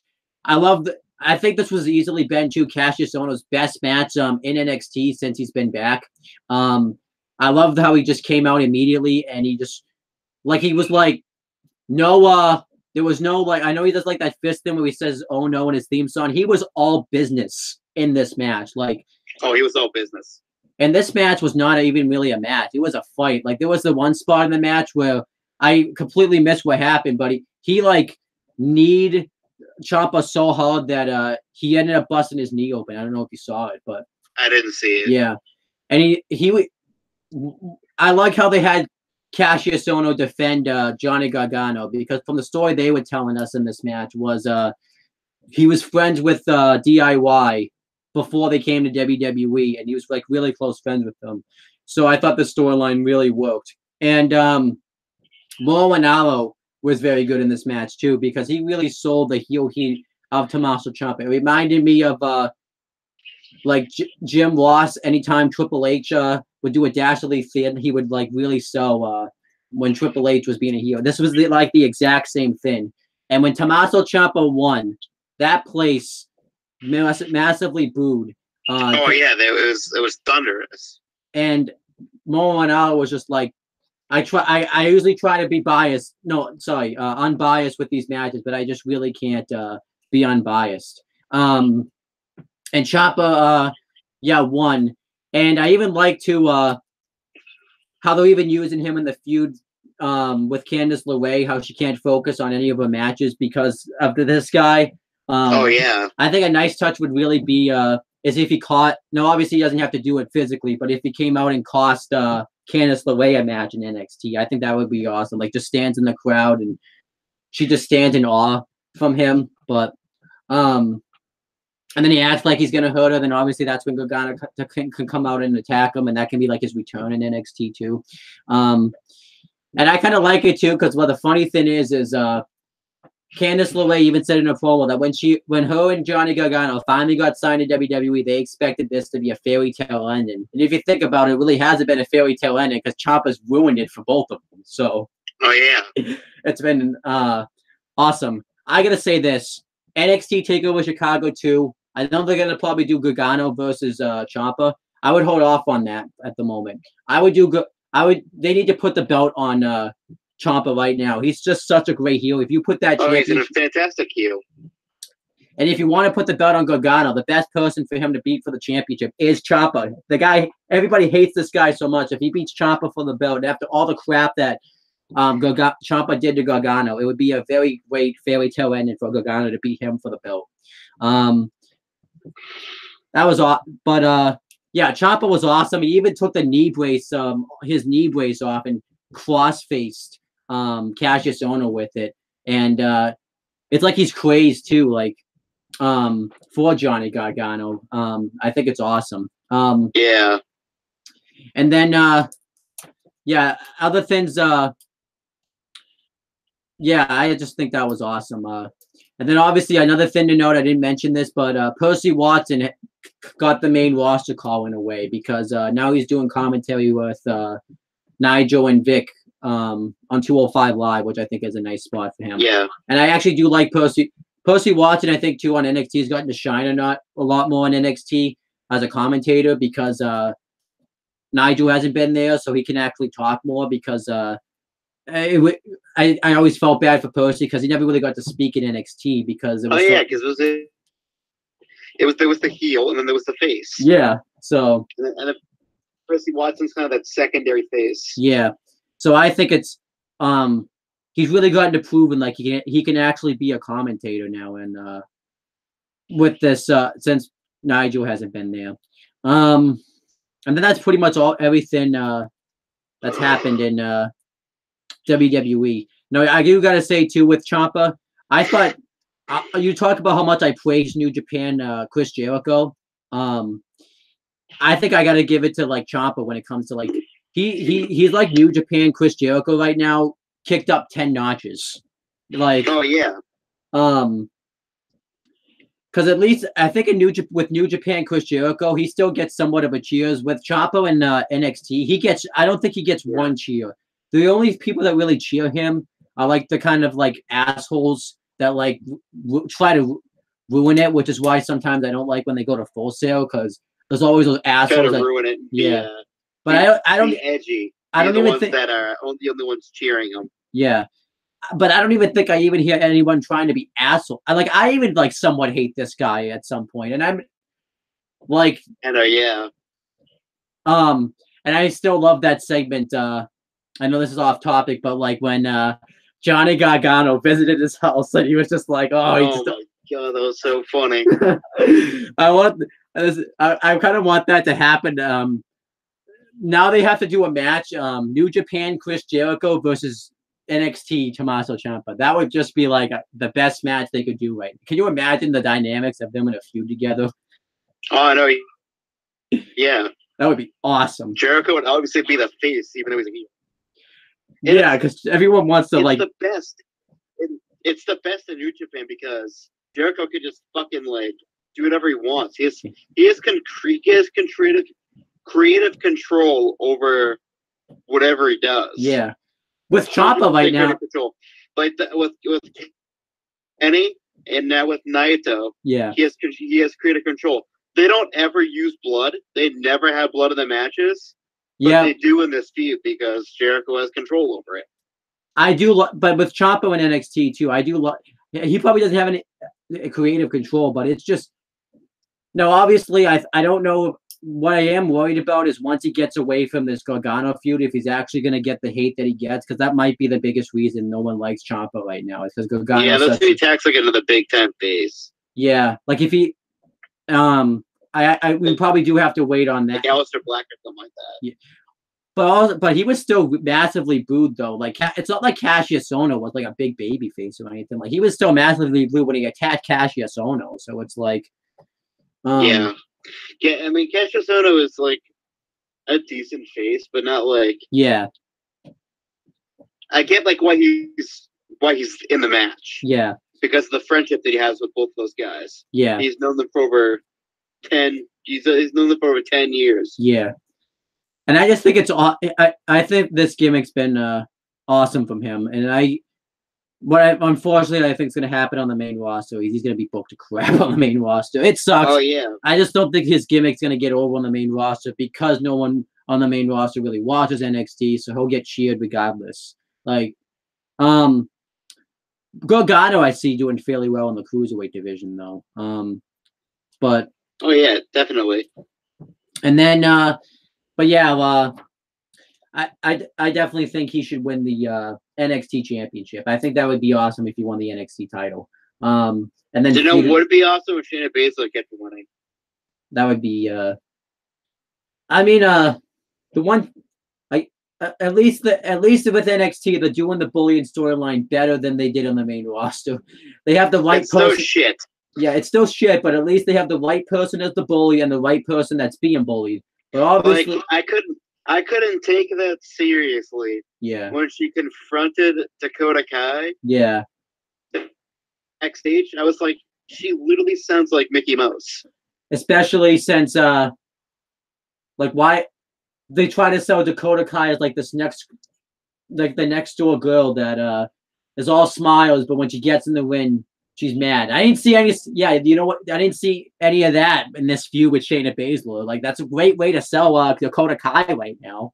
That she's frightened. Yeah, the fright. And like I said, the bullying storyline doesn't work unless the bully loses, and the bullies ain't losing this storyline. It's just not going to happen. And who really wants to see like a Dakota Kai Shayna Baszler feud right now? Like that just doesn't intrigue me at all. And then you have I want to see Shayna Baszler wrestle period. Yeah. And then I wanted to talk about too with Ciampa. I don't think there's he should ever be a babyface again because there's nothing he could do right now that would get him a babyface reaction. He could like come out and trap. He could come out right now and trap. Well, I guess the only thing he could do is trash Roman Reigns. That would be the only thing he could do to get himself over as a babyface again. But I think like he would get like a mixed reaction. He wouldn't even get he's never going to get like a full-fledged babyface reaction again, I think. Now, obviously I'm wrong because the NXT crowd's very easily to manipulate. Like anybody can just do anything and they'll be a babyface again. So I could see a year from now the NXT crowd massively cheering Ciampa, and you won't even do anything to turn babyface to get cheered. So. Oh yeah, that's what happens. Yeah, because the NXT crowd, they can't make up their mind about who's face and who's heel. That's why the dynamic. That's why cheer for everyone. That's probably why. That's probably why too. Like the dynamics are so off with EC3 right now because we don't know what he is because the crowd doesn't react in the proper way. Like I actually can think of a time I even hated more when remember when Kevin Owens his first big title match he had, he would beat the crap out of Sami Zayn, and when he won, everybody cheered. I'm like, what? He just beat the crap out of the most beloved. Fucking ruthless villain. He just beat the crap out of the most. Cheered. He just beat the crap out of the top babyface at the time in NXT, and he got cheered. Like, what the hell was that? Beat the living shit out of him with an inch of his life, and then cheering it. That's like, what the. All right, but I do gotta admit though, that's like prime shitty NXT audience. Yeah. thank you for watching NXT this week because it got me in a better mood. I didn't. You could definitely tell I'm in a better mood now than I was in the beginning of this week. It was a good show. Yeah, well, now I don't know if it's because we've seen like two bad shows like in a row, and then we had to sit, and then we sat through NXT and we were like, that was a good show. I'm going to tell you one thing I'm happy about though. There's going to be 5 weeks without a pay-per-view for once. Can I tell you what's? They basically went like back to back. Yeah, they had you could tell they didn't give a crap about Backlash because oh no, they didn't bother promoting it. Yeah. Besides the commercial. Yeah. Oh, of course those commercials. They just have to show those commercials during the match. While matches, do they do that in sports, Chris? Do they show commercials as a play in a game's being done, or like I feel like no one? No, they don't. Yeah. So if the real life sports ain't doing it, you shouldn't be doing it either. That's WWE in a nutshell. But then I wanted to talk about too. What I am kind of not what's looking forward to is there's going to be like 4 nights of wrestling. I think that week when there is Money in the Bank, it's like we get a break and then we get 4 nights of wrestling in a row because we have NXT Takeover Chicago 2, and then Money in the Bank, and I'm calling it now. There's going to be a preview show, then a pre-show, then the Money in the Bank show itself, and it's the preview, the pre-show. They have a match on the pre-show. What's that? We know the new rule. If that match bombs, the whole show bombs. So, and then you can't just have the pay-per-view and it's over, Chris. You have to have the post-show. I was kind of hoping with like a post-show. I forgot about that. I was kind of hoping like with the double branded pay-per-views. I'm like, yes, no more post-show. I was wrong on that, but nope, there is a post-show. And then they have the UK title like tournament. They have night 1 and night 2. I think they said night 1's the same day as Monday Night Raw, and night 2 is the same night as SmackDown. So I'm expecting, because it's in the UK, it's going to take place like earlier in the day, like at 3 o'clock or something. So yeah. So it's not WWE forgets I think that I'm wondering if WWE is doing this too in a sense because they don't want.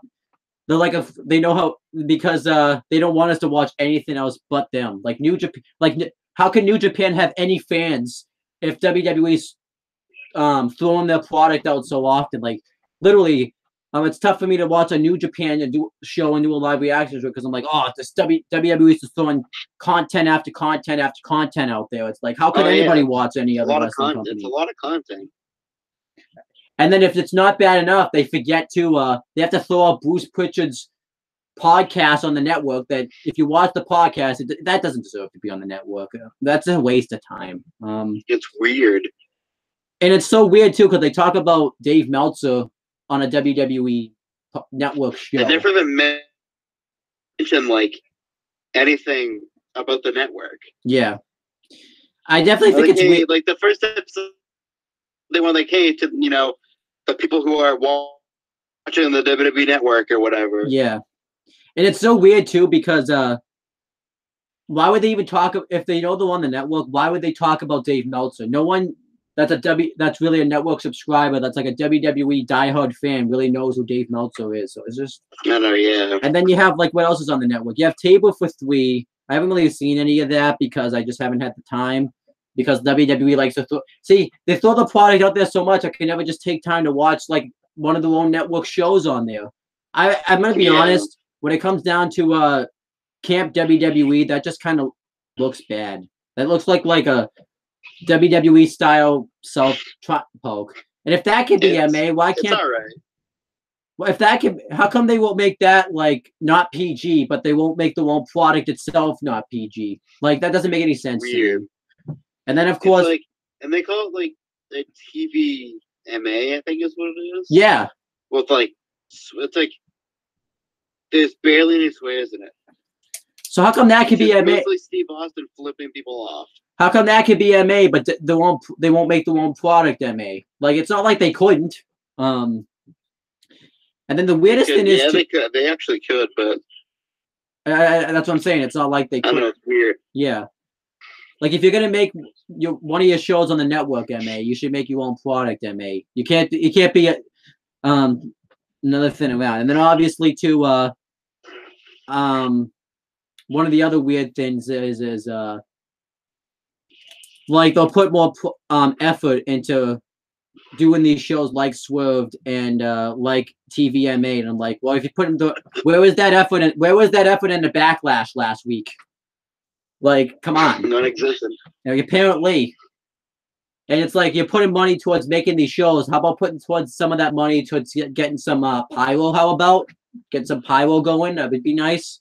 They'll throw $1 million at Dolph Ziggler, not push the guy, and put that $1 million towards pyro. How about that? They'll put all this, but they could use it for WrestleMania. Yeah. Well, I'm just saying, like, how about don't put money into these network shows that. Let's be honest. Who's watching Camp WWE? No one's watching Camp WWE. I was. You was. That's different. And guess what? They Total Divas is going to get nothing now because the big storyline that they had on it is going to be over now. Can't it work? If it is a work, I'm going to be kind of like, I won't really be surprised, but I'm going to be like, what? Like, it just will be like. Really, people in there in a circle, so they're going to get back together in a year. If they get back together, I kind of feel like it is a work because why would they film their breakup? Like, you wouldn't film your breakup if you were really going to break up. Yeah, and she hasn't fully moved out of the house yet. It might be a work. But then, if it is a work, why would they waste the whole time building up? That's such a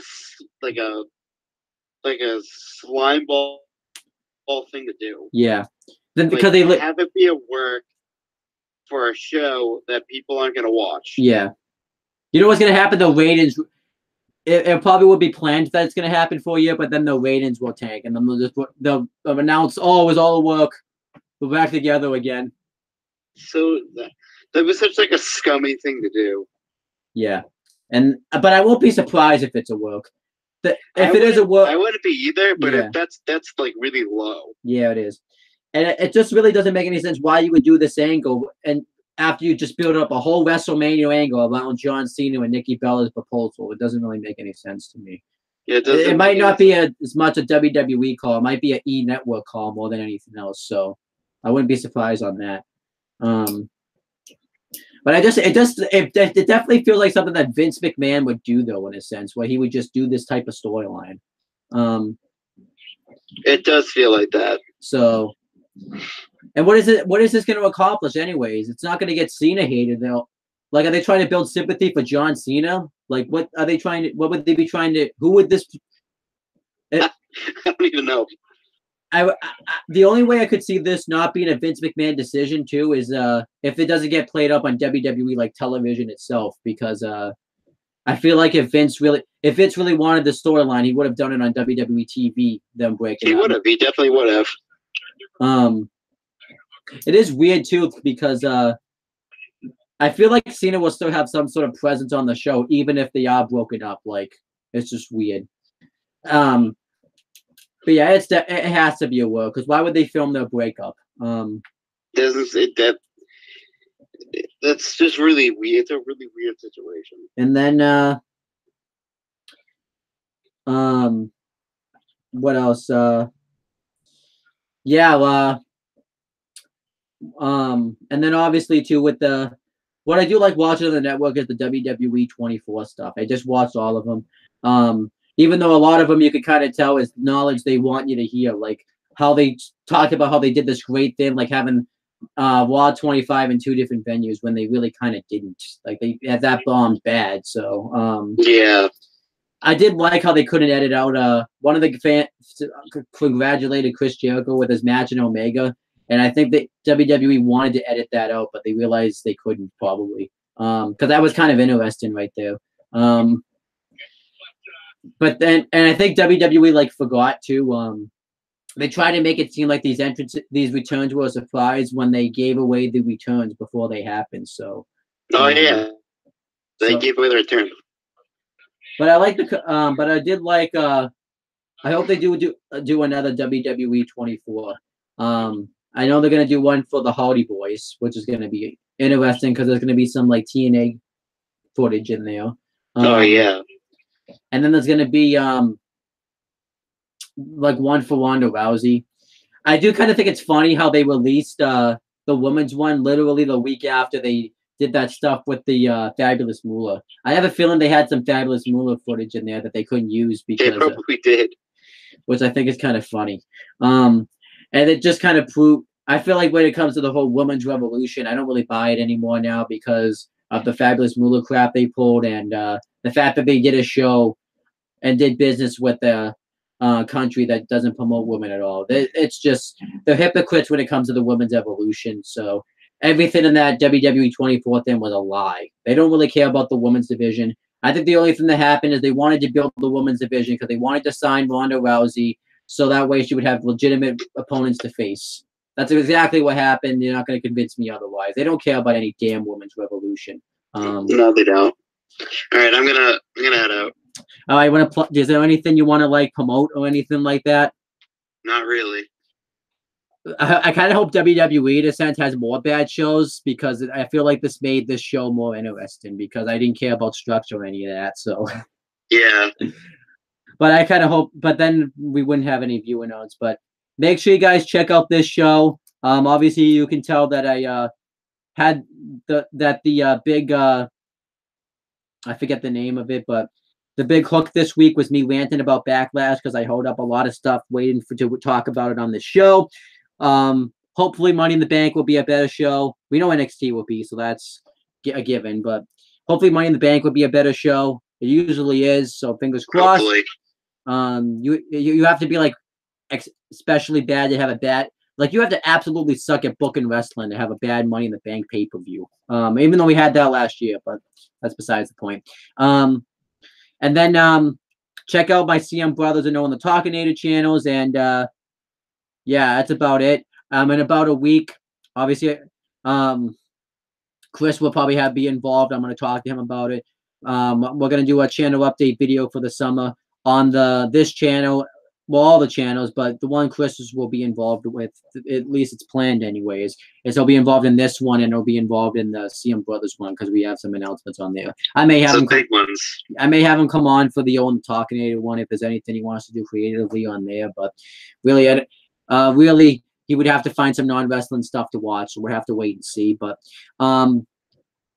yeah, so we got some announcements coming up, and yeah, that's pretty much it, guys. Now Chris can say bye to everybody. So a general manager, he better show up next week if he wants to be considered a general manager. And if he wants a shot, if he wants a shot at the top, no, we can't fire him because he might get mad that he'll claim we snaked him off the channel. But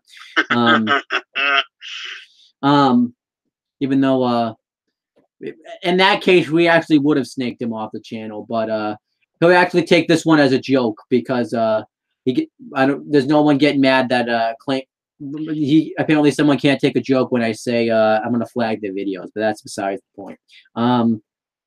But yeah, I'm still if he wants a shot at this championship, he's gotta come on and face you like in a trivia match or something, because if he doesn't come on within 6 weeks, I'm assuming you're just gonna get the title match by default. I feel like he has to come on before the 6 weeks though, because it would give he can't, and he has to announce he's coming on too. Because I can't just because we have to come up with something if he comes on. But that's beside the point. A lot of people claim my technology is 2012 related. To which I say this webcam is not 2012 related. It's definitely better quality. And it's better quality than just using an old average webcam. So whatever. All right, we're gonna say bye to everybody. See you later.